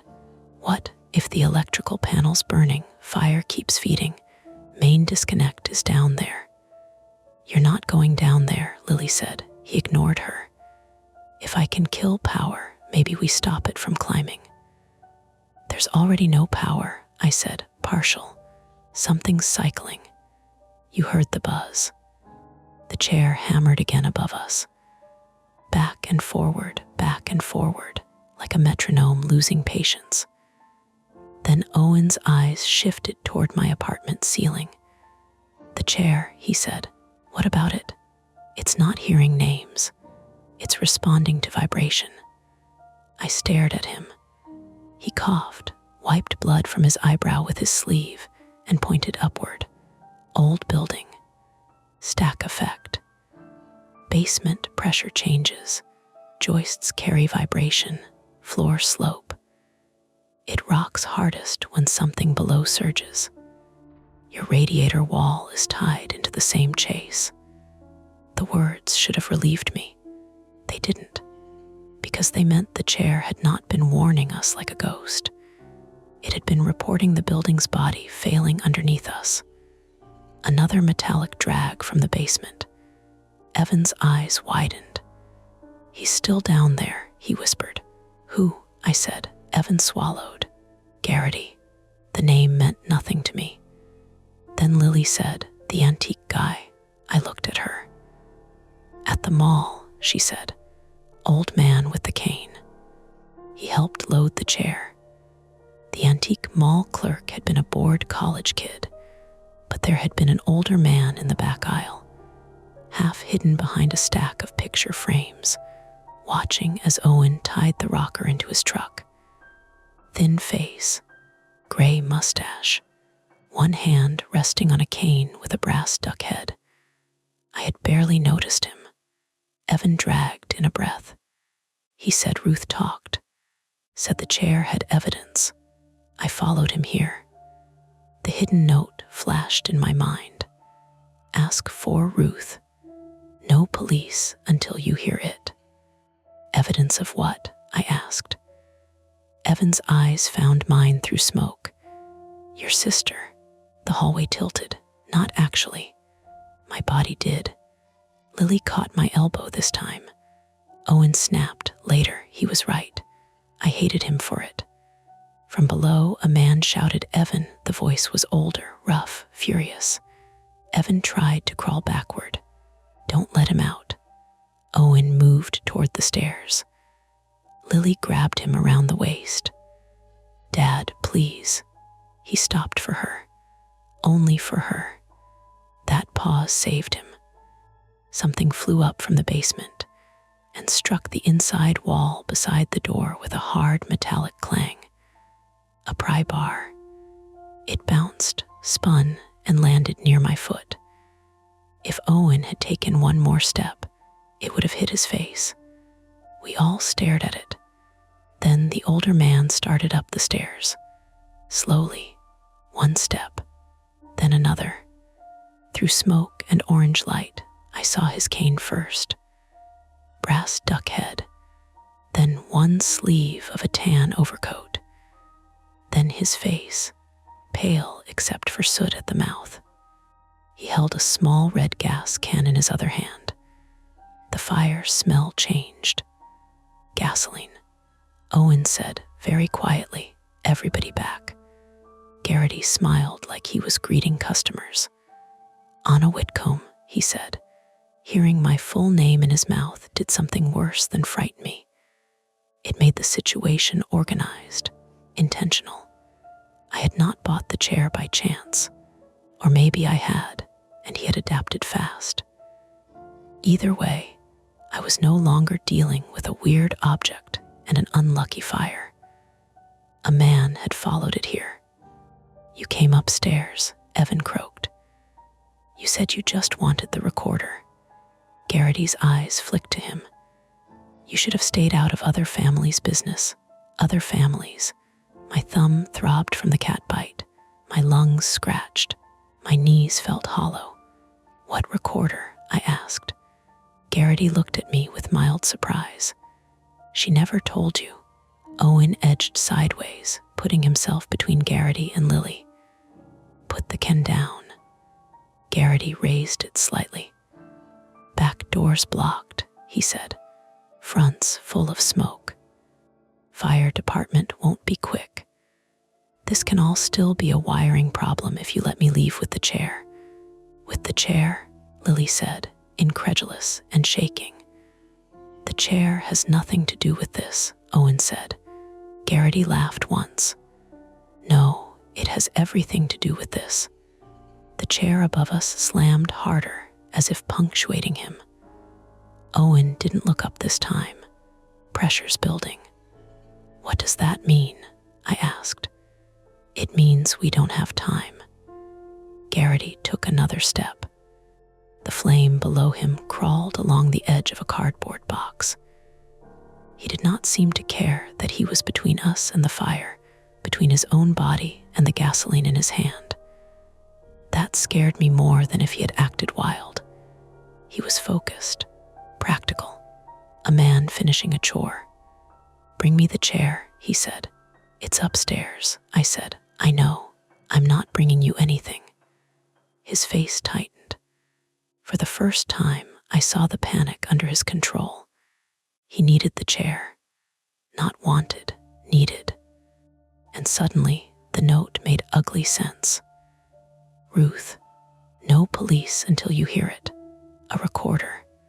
Mara scared before the crash. My sister had left something inside the chair. Maybe hidden in the cracked spindle. Maybe under the cushion. Maybe in the frame Owen had not yet opened. I thought of the white hair caught in the seam, the faded cushion, the paper with Ruth's number, an antique chair that had passed through hands after Mara's death and ended up in Chicago, waiting behind other furniture. No, not waiting. Stored. Tracked, sold by accident. Garrity swung the gas can slightly. Liquid sloshed. Owen's voice lowered. Anna, get them out. There's no out. There is if we move now. The front exit was smoke and bodies. The back exit was beyond Garrity's angle, through the rear hallway and around Owen's apartment, blocked but maybe movable. But if Garrity spilled gas, if the flames jumped, I looked at the pry bar near my foot. Owen saw me look. His eyes changed. Not encouragement. Warning. Don't. But he had taught me something in the stairwell. Repeat the instructions. Count the steps. Use what you have. I bent as if coughing. Garrity's eyes stayed on Owen. Lily's stayed on me. I grabbed the pry bar. It was heavier than I expected. I swung low, not at Garrity's head, not like a hero. At the gas can. The pry bar struck his wrist, and the can together with a flat, ugly sound. He shouted. The can dropped. It hit the floor and rolled toward the basement doorway, cap still on. Owen moved. Fast. He kicked the can away from the open stairs and shoved Garrity backward with both hands. Garrity grabbed Owen's shirt, and they slammed into the wall together. Lily screamed. Evan crawled toward the front, dragging one leg. Garrity struck Owen with the cane. Once, Owen grunted. Twice. The second hit caught his shoulder and dropped him to one knee. I swung the pry bar again. Missed. The force pulled me sideways. My bruised shin hit the baseboard. Pain snapped up my leg. Garrity turned on me. His face had lost the customer service mask. You stupid girl, he said. Then Lily hit him with the fire extinguisher. Not the spray, the cylinder.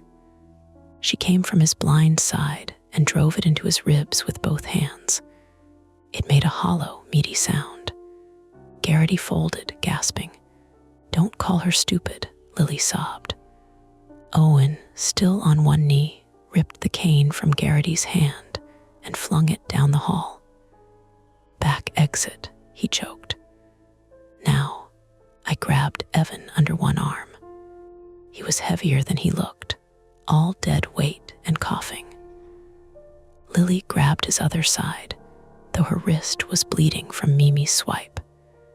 Together, we dragged him toward Owen's apartment. Garrity made a strangled sound behind us. Owen had him face down now, one knee between his shoulder blades, using a length of orange extension cord from the hallway to bind his wrists. Improvised, ugly, effective enough. "Owen," Lily screamed. "I'm coming." He was. Not yet. The fire had reached the bottom stair. Flames licked upward along old paint and dust. The chain still held the basement door open. If it stayed open, smoke and flame would own the stairwell. Owen looked at the chain, then at us. I knew what he was going to do. "No," I said. He ignored me and wrapped his hand in the wet flannel jacket I had dropped. He lunged for the chain where it hooked through the eye bolt, pulled once, swore, pulled again. The metal must have been hot enough to burn through fabric, because his face twisted. The hook came loose. The basement door swung halfway shut. But Garrity, wrists partly bound, kicked out from the floor and caught Owen behind the knee. Owen fell. His shoulder hit the door. It slammed wider. Smoke belched up and swallowed both of them. Lily tried to run back. I caught her around the waist. She hit me in the arm. "Let go." "No, my dad," he said. "Move." "I don't care." "I do." I don't know where the strength came from. Maybe from fear. Maybe from the ugly old debt of not answering Mara. I hauled Lily backward through Owen's apartment while she fought me, while Evan stumbled beside us, while my lungs burned and my bitten hand left red marks on her hoodie. We reached the rear mudroom. Mimi shot between our feet like a gray missile. This time, nobody tried to catch her. The back exit door had slammed shut, and the recycling bins were wedged against it from the outside draft. Lily kicked one. It didn't move. "Move," I said. We both shoved. Nothing.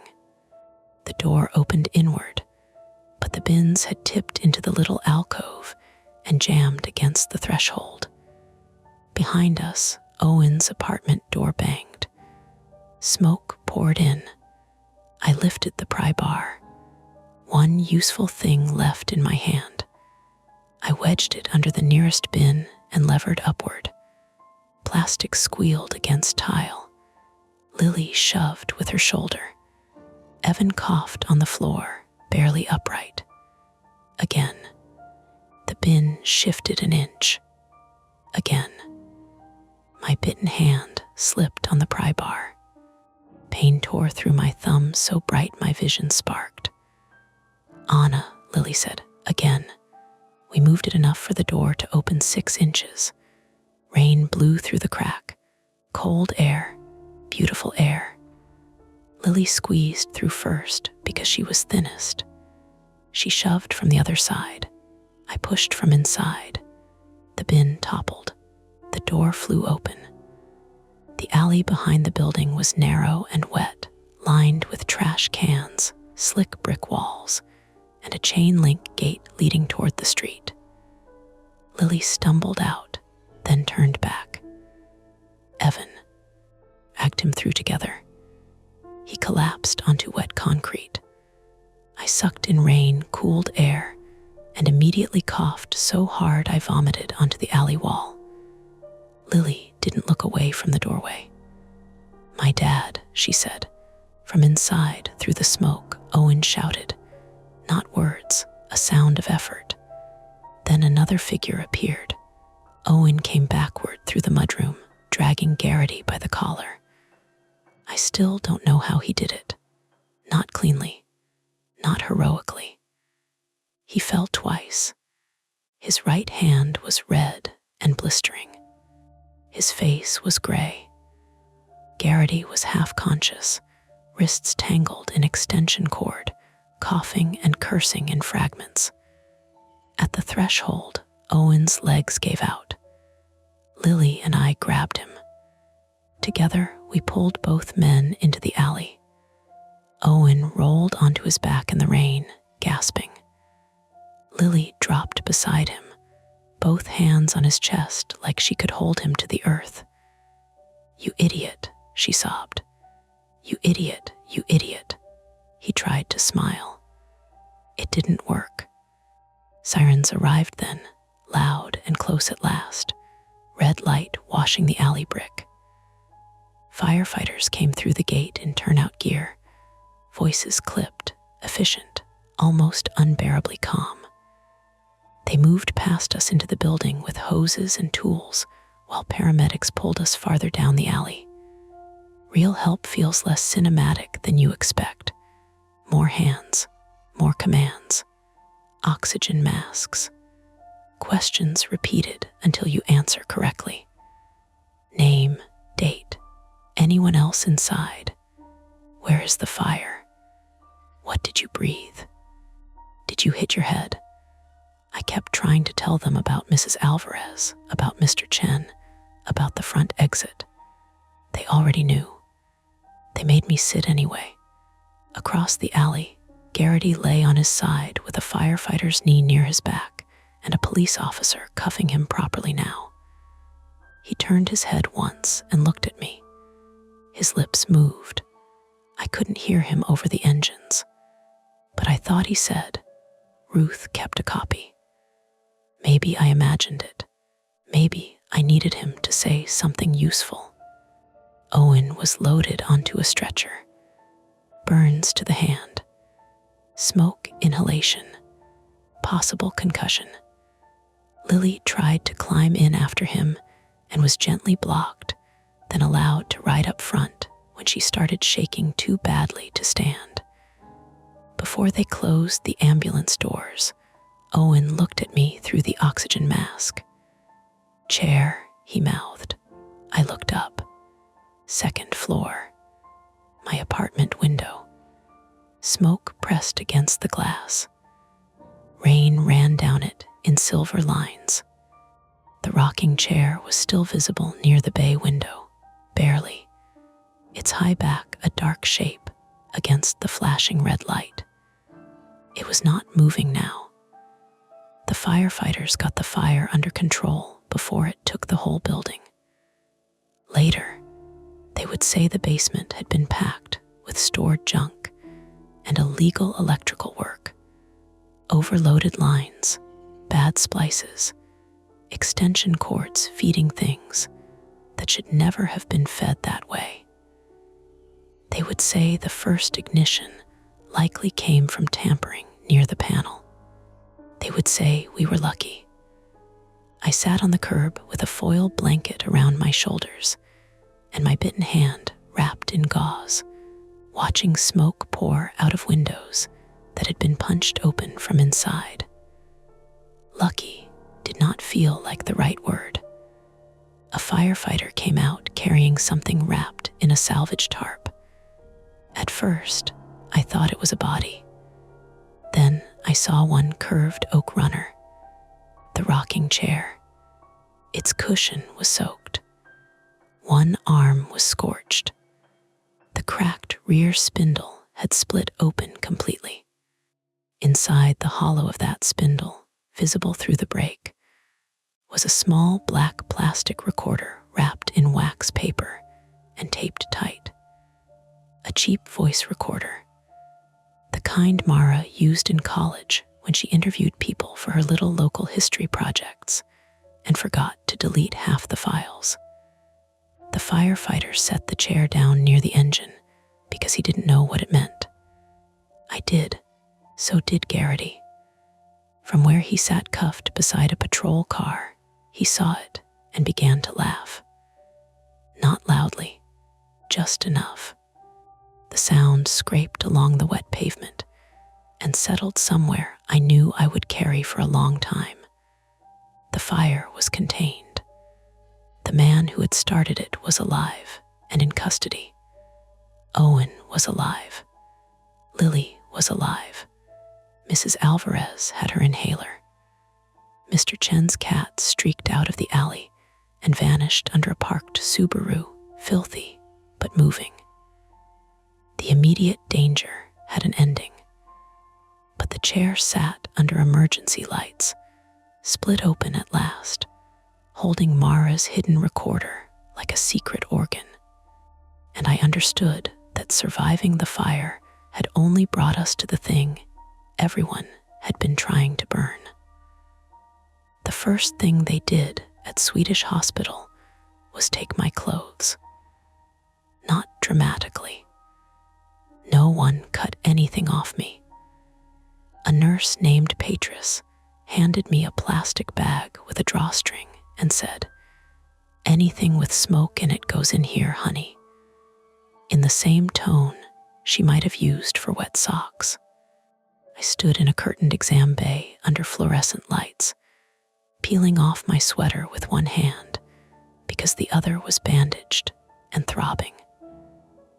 The cat bite near my thumb had swollen into 2 angry punctures, red at the edges, already claiming more of my hand than seemed fair. My hair smelled like burned plastic. My throat felt sanded. Every breath scraped on the way in. "You're lucky," Patris said as she listened to my lungs. Everyone kept saying that. I nodded because arguing with medical staff felt rude. My name is Anna Whitcomb, 32, female. And by dawn, I had become the kind of person who owned a hospital bracelet, a police case number, a tetanus booster, antibiotics, and a paper cup full of black coffee that tasted like pennies and cafeteria dust. I sat in a chair beside my bed because lying down made the coughing worse. My socks were hospital socks. My jeans were sealed in plastic. Owen's flannel jacket, the one I had used over my mouth, had gone into another bag because an officer said it might be evidence. Evidence was suddenly everywhere. The chair, the recorder, the gas can, the chain on the basement door, Garrity's cane, Evan Lark's burned sleeve, Owen's extension cord around Garrity's wrists, my blood on the pry bar, Lily's fingerprints on the fire extinguisher. Smoke had turned the ordinary parts of our lives into labeled objects.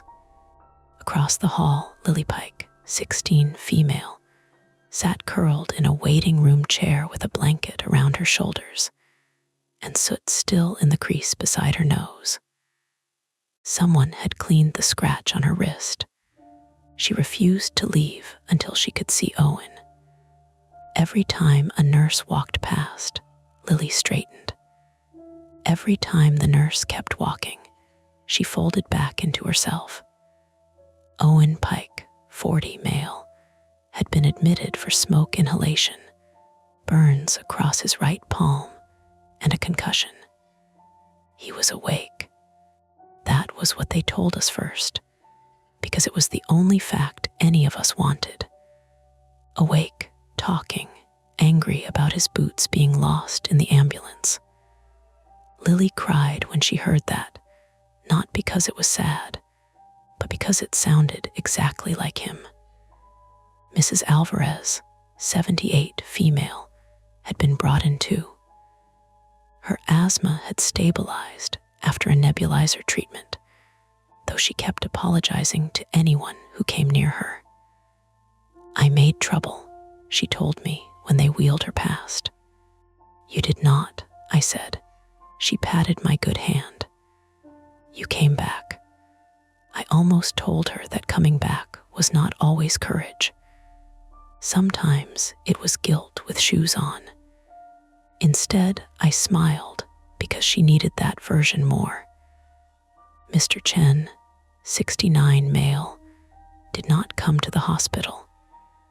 He stood outside the building until firefighters let tenants gather essential medication and pets.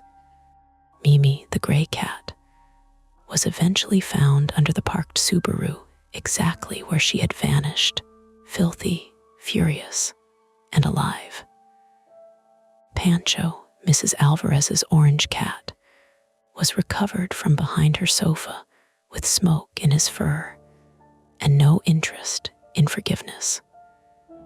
Those small recoveries helped. They did not fix anything, but they helped. My mother arrived just after 7 in the morning. Elaine Whitcomb, 61, female, came through the emergency department doors in the same red windbreaker from her contact photo. Her hair flat on one side from sleeping badly, or not sleeping at all. She looked smaller than she had on my phone screen. Older too, though maybe that was the light. She saw me and stopped. For half a second, we just stared at each other in a hallway that smelled of disinfectant, coffee, and winter coats drying over chairs. Then she crossed the distance and put both arms around me. I let her. I thought I might cry. I didn't. My body had apparently decided coughing was enough emotion for one day. "You smell awful," she said into my hair. That made me laugh, which made me cough, which made her hold me tighter, and then immediately let go like I was made of glass. "I'm okay," I said. "You are not allowed to say that anymore." "Fair." Her eyes moved to my bandaged hand. The cat. Of course." Then her face changed, and I knew we had arrived at the thing standing behind everything else. "The recorder," she said. I nodded. The police had not let me touch it.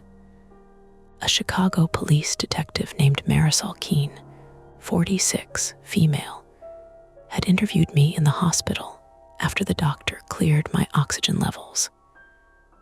She had calm eyes, black hair pulled into a low knot, and a way of pausing after questions that made you fill silences against your own interests. She told me the recorder had been logged as evidence. She also told me, after I asked 3 different ways, that they were working to recover its contents. "Was it damaged?" I asked. "Smoke and water exposure," Detective Keene said, "but it was wrapped well. By Mara. We don't know that yet." I hated that answer because it was responsible. Detective Keene had also told me that Garrity's full name was Leonard Garrity, 72, male, part owner of a small estate clearance business that sometimes supplied pieces to antique malls around Chicago and southern Wisconsin. He was in custody under guard at the hospital first, then transferred for questioning. Evan Lark, 38, male, worked part-time moving estate furniture and had apparently followed Garrity after overhearing him say the Whitcomb chair had turned up again. Whitcomb chair. I asked Keene what that meant. She closed her notebook. "Your sister knew a woman named Ruth Bell," she said. "We're still confirming details." My mother made a small sound beside me. I turned to her. Detective Keene looked between us and said, "I'll give you 2 a minute," which was kind, or strategic, or both. Mom sat beside me in the row of final chairs outside radiology. The hallway hummed with vending machines. Somewhere nearby, someone laughed too loudly, the brittle laugh people make when fear has nowhere else to go. "Tell me," I said. She folded her hands so tightly her knuckles paled. "After Mara's funeral, a woman called the house. Ruth Bell. She said Mara had interviewed her about unsafe estate cleanouts, illegal dumping, stolen property, men taking things from houses before families knew what was missing. It sounded ridiculous at first, but it was. No," Mom swallowed. She said Mara had recorded something she shouldn't have. A threat. Maybe an admission. Ruth said Mara was scared. She said Mara wanted to give it to someone outside the county, someone she trusted. But then the crash happened. The word crash still took up too much space. Why didn't you tell me? Mom looked at the floor. I called Ruth back, she said. She played me a copy over the phone. What was on it? Voices. Mara S. briefly. A man's voice. Maybe Garrity's. I don't know. He was angry. Said if she kept digging, accidents happened on wet roads. The hallway blurred at the edges. I did not faint. I did not collapse. I just stopped being able to hear the vending machine. Mom continued. Ruth told me not to go to our local police. She thought someone had already warned Garrity after Mara asked questions. She said she had a second copy hidden, and that Mara had hidden the original somewhere safe. The chair. I didn't know that. Why didn't you tell me? I asked again. This time the sentence came out smaller. Mom's eyes filled. Because I went to a lawyer. Then a retired state trooper your uncle knew. Everyone told me the same thing. A bad recording over the phone wasn't enough. The crash report was closed. Weather, speed, curve, no witness, no direct proof. And then Ruth stopped answering. So you just kept it. I kept trying for a while. Her mouth tightened. Yes, the anger came late. Not hot, exactly. Heavy. You let me think it was just an accident. I thought that was kinder. It was. I know, no defense, no lecture, no careful mother voice, just that. I sat back, and the vinyl chair sighed under me. For 2 years, I had built my punishment around the wrong fact. I had believed Mara called me drunk or angry or lonely, and I had not answered. Maybe she had called because she was afraid. Maybe she had called because she had found a place to hide the recorder. Maybe the voicemail I deleted held nothing useful. Maybe it held everything. There was no way to know. Not yet. Maybe never. That was the cruelty of it. The truth did not arrive whole. It came damaged, late, tagged, and bagged. Later that day, Detective Keene returned with a copy of the first recoverable audio segment. She did not play it for me in the hallway. She took Mom and me into a consultation room with a box of tissues placed too deliberately on the table. I almost laughed when I saw it. The recording was rough. Static, movement. Mara's voice first, close to the microphone. Say that again, she said. I put my hand over my mouth. Not because she sounded ghostly. She didn't. She sounded like Mara in life, impatient, focused, a little breathless, probably leaning too far over whatever device she was using. Then a man's voice, older, angry. You college girls think a recorder makes you brave. Mara said, I'm not in college. I know who you are, a scrape. A thump. Another voice, female, older. Ruth may be saying, leave her alone, Leonard Garrity. Then the man again lower. People drive off roads all the time. The clip ended there. Nobody spoke. Detective Keene stopped the playback and said, there's more, but we need the lab to clean it up. This is enough to reopen questions. I can't promise where it goes. It was the most honest thing anyone had said. Mom cried silently, one hand pressed against her chest. I stared at the recorder's waveform on the detective's laptop until the green line looked like a pulse. Mara had been afraid. Mara had also been brave. Both could be true. By evening, they discharged me with antibiotics, an inhaler I was told to use if my cough tightened. and instructions to return if my hand worsened. Owen stayed overnight. Lily refused to go home because their apartment was uninhabitable anyway, so she slept in a chair beside him once the nurses gave up pretending she wouldn't. I visited before leaving. Owen looked awful. There was no polite way around it. His right hand was wrapped in thick white bandages. A bruise had darkened along his cheekbone. The oxygen tube under his nose made him look both fragile and annoyed. "You look like hell," I said. He opened one eye. "You smell like cat medicine. I got antibiotics."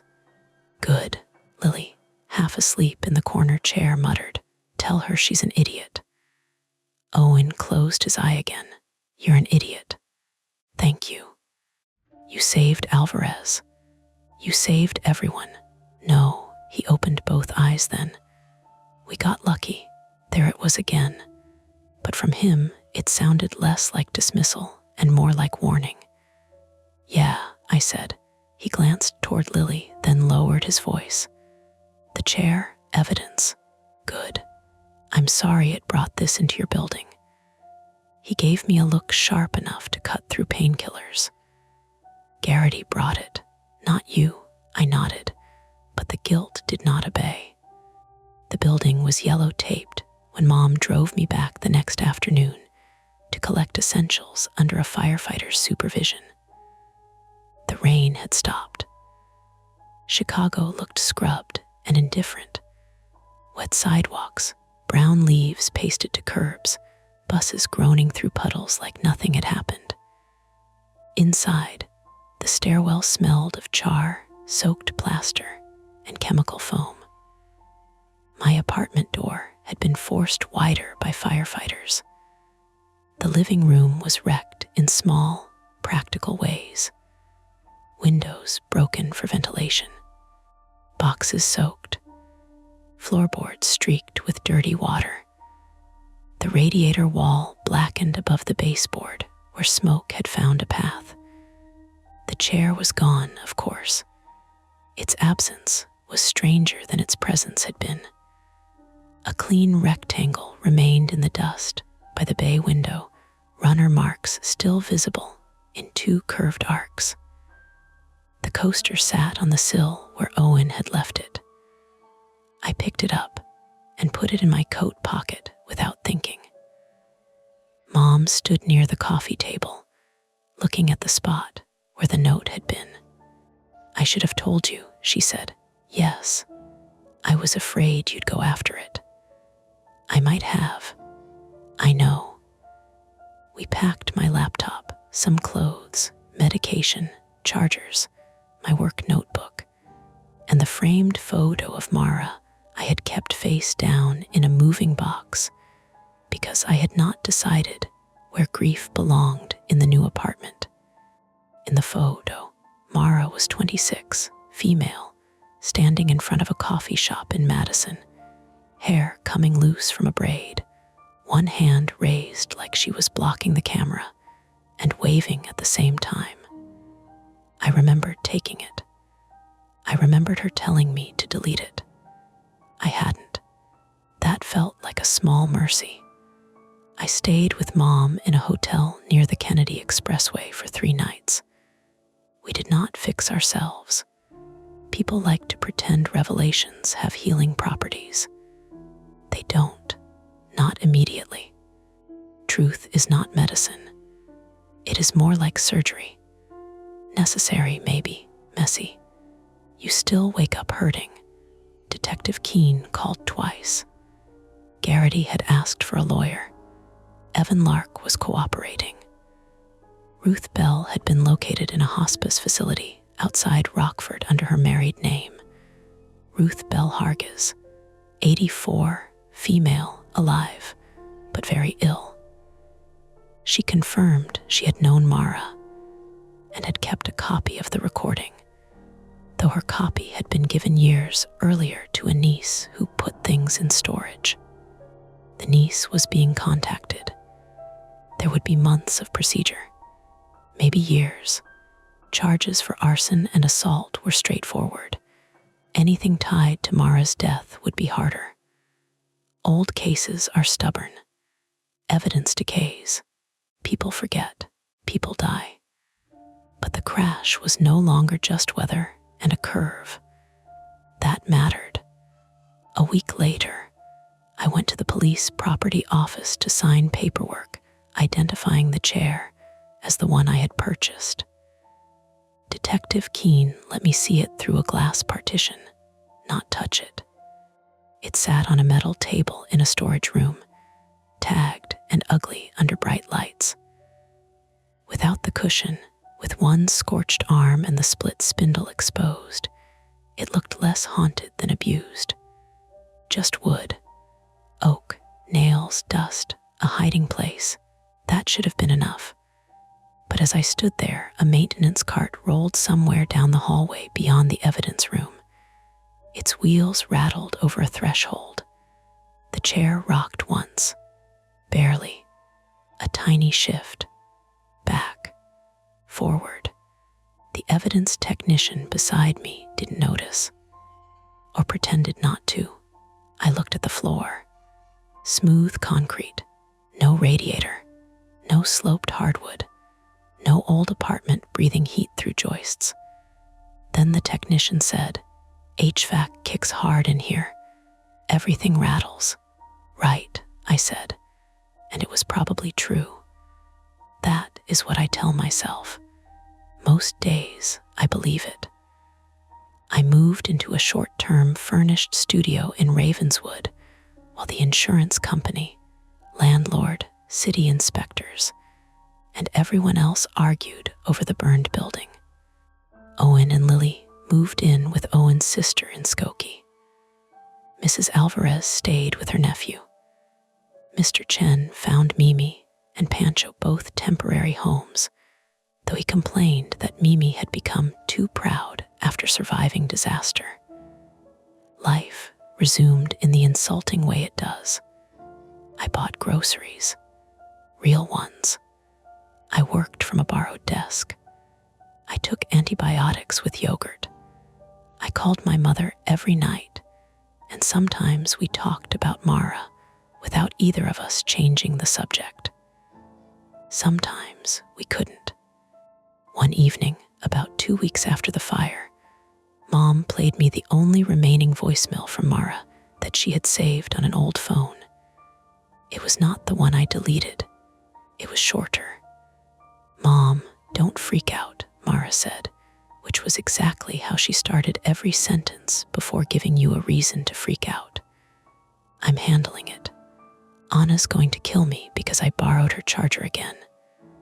Tell her I'll bring it back tomorrow." Then a laugh. "That was all," I cried then. Finally, not pretty, not cinematic. My nose ran. My chest hurt. Mom stayed on the line and cried too. Afterward, my studio was very quiet. The radiator there made a soft ticking sound as heat came up. I looked at the empty corner by the window where there was no rocking chair, no antique wood, no hidden recorder, no sister waiting inside an object to be recovered. Just a rented armchair from a furniture package, beige and square and ugly. It did not move. I said Mara's name once, aloud. Nothing happened. That was both the comfort and the wound. And that's the end of today's chilling tale. If you enjoyed this story and want more nights full of suspense, don't forget to hit that like button, subscribe to Mia Horror Stories, and turn on the bell so you never miss a scare. I've got plenty more stories waiting for you, so stick around and check out the other videos on the channel. Thanks for watching, and until next time, stay safe and don't look behind you.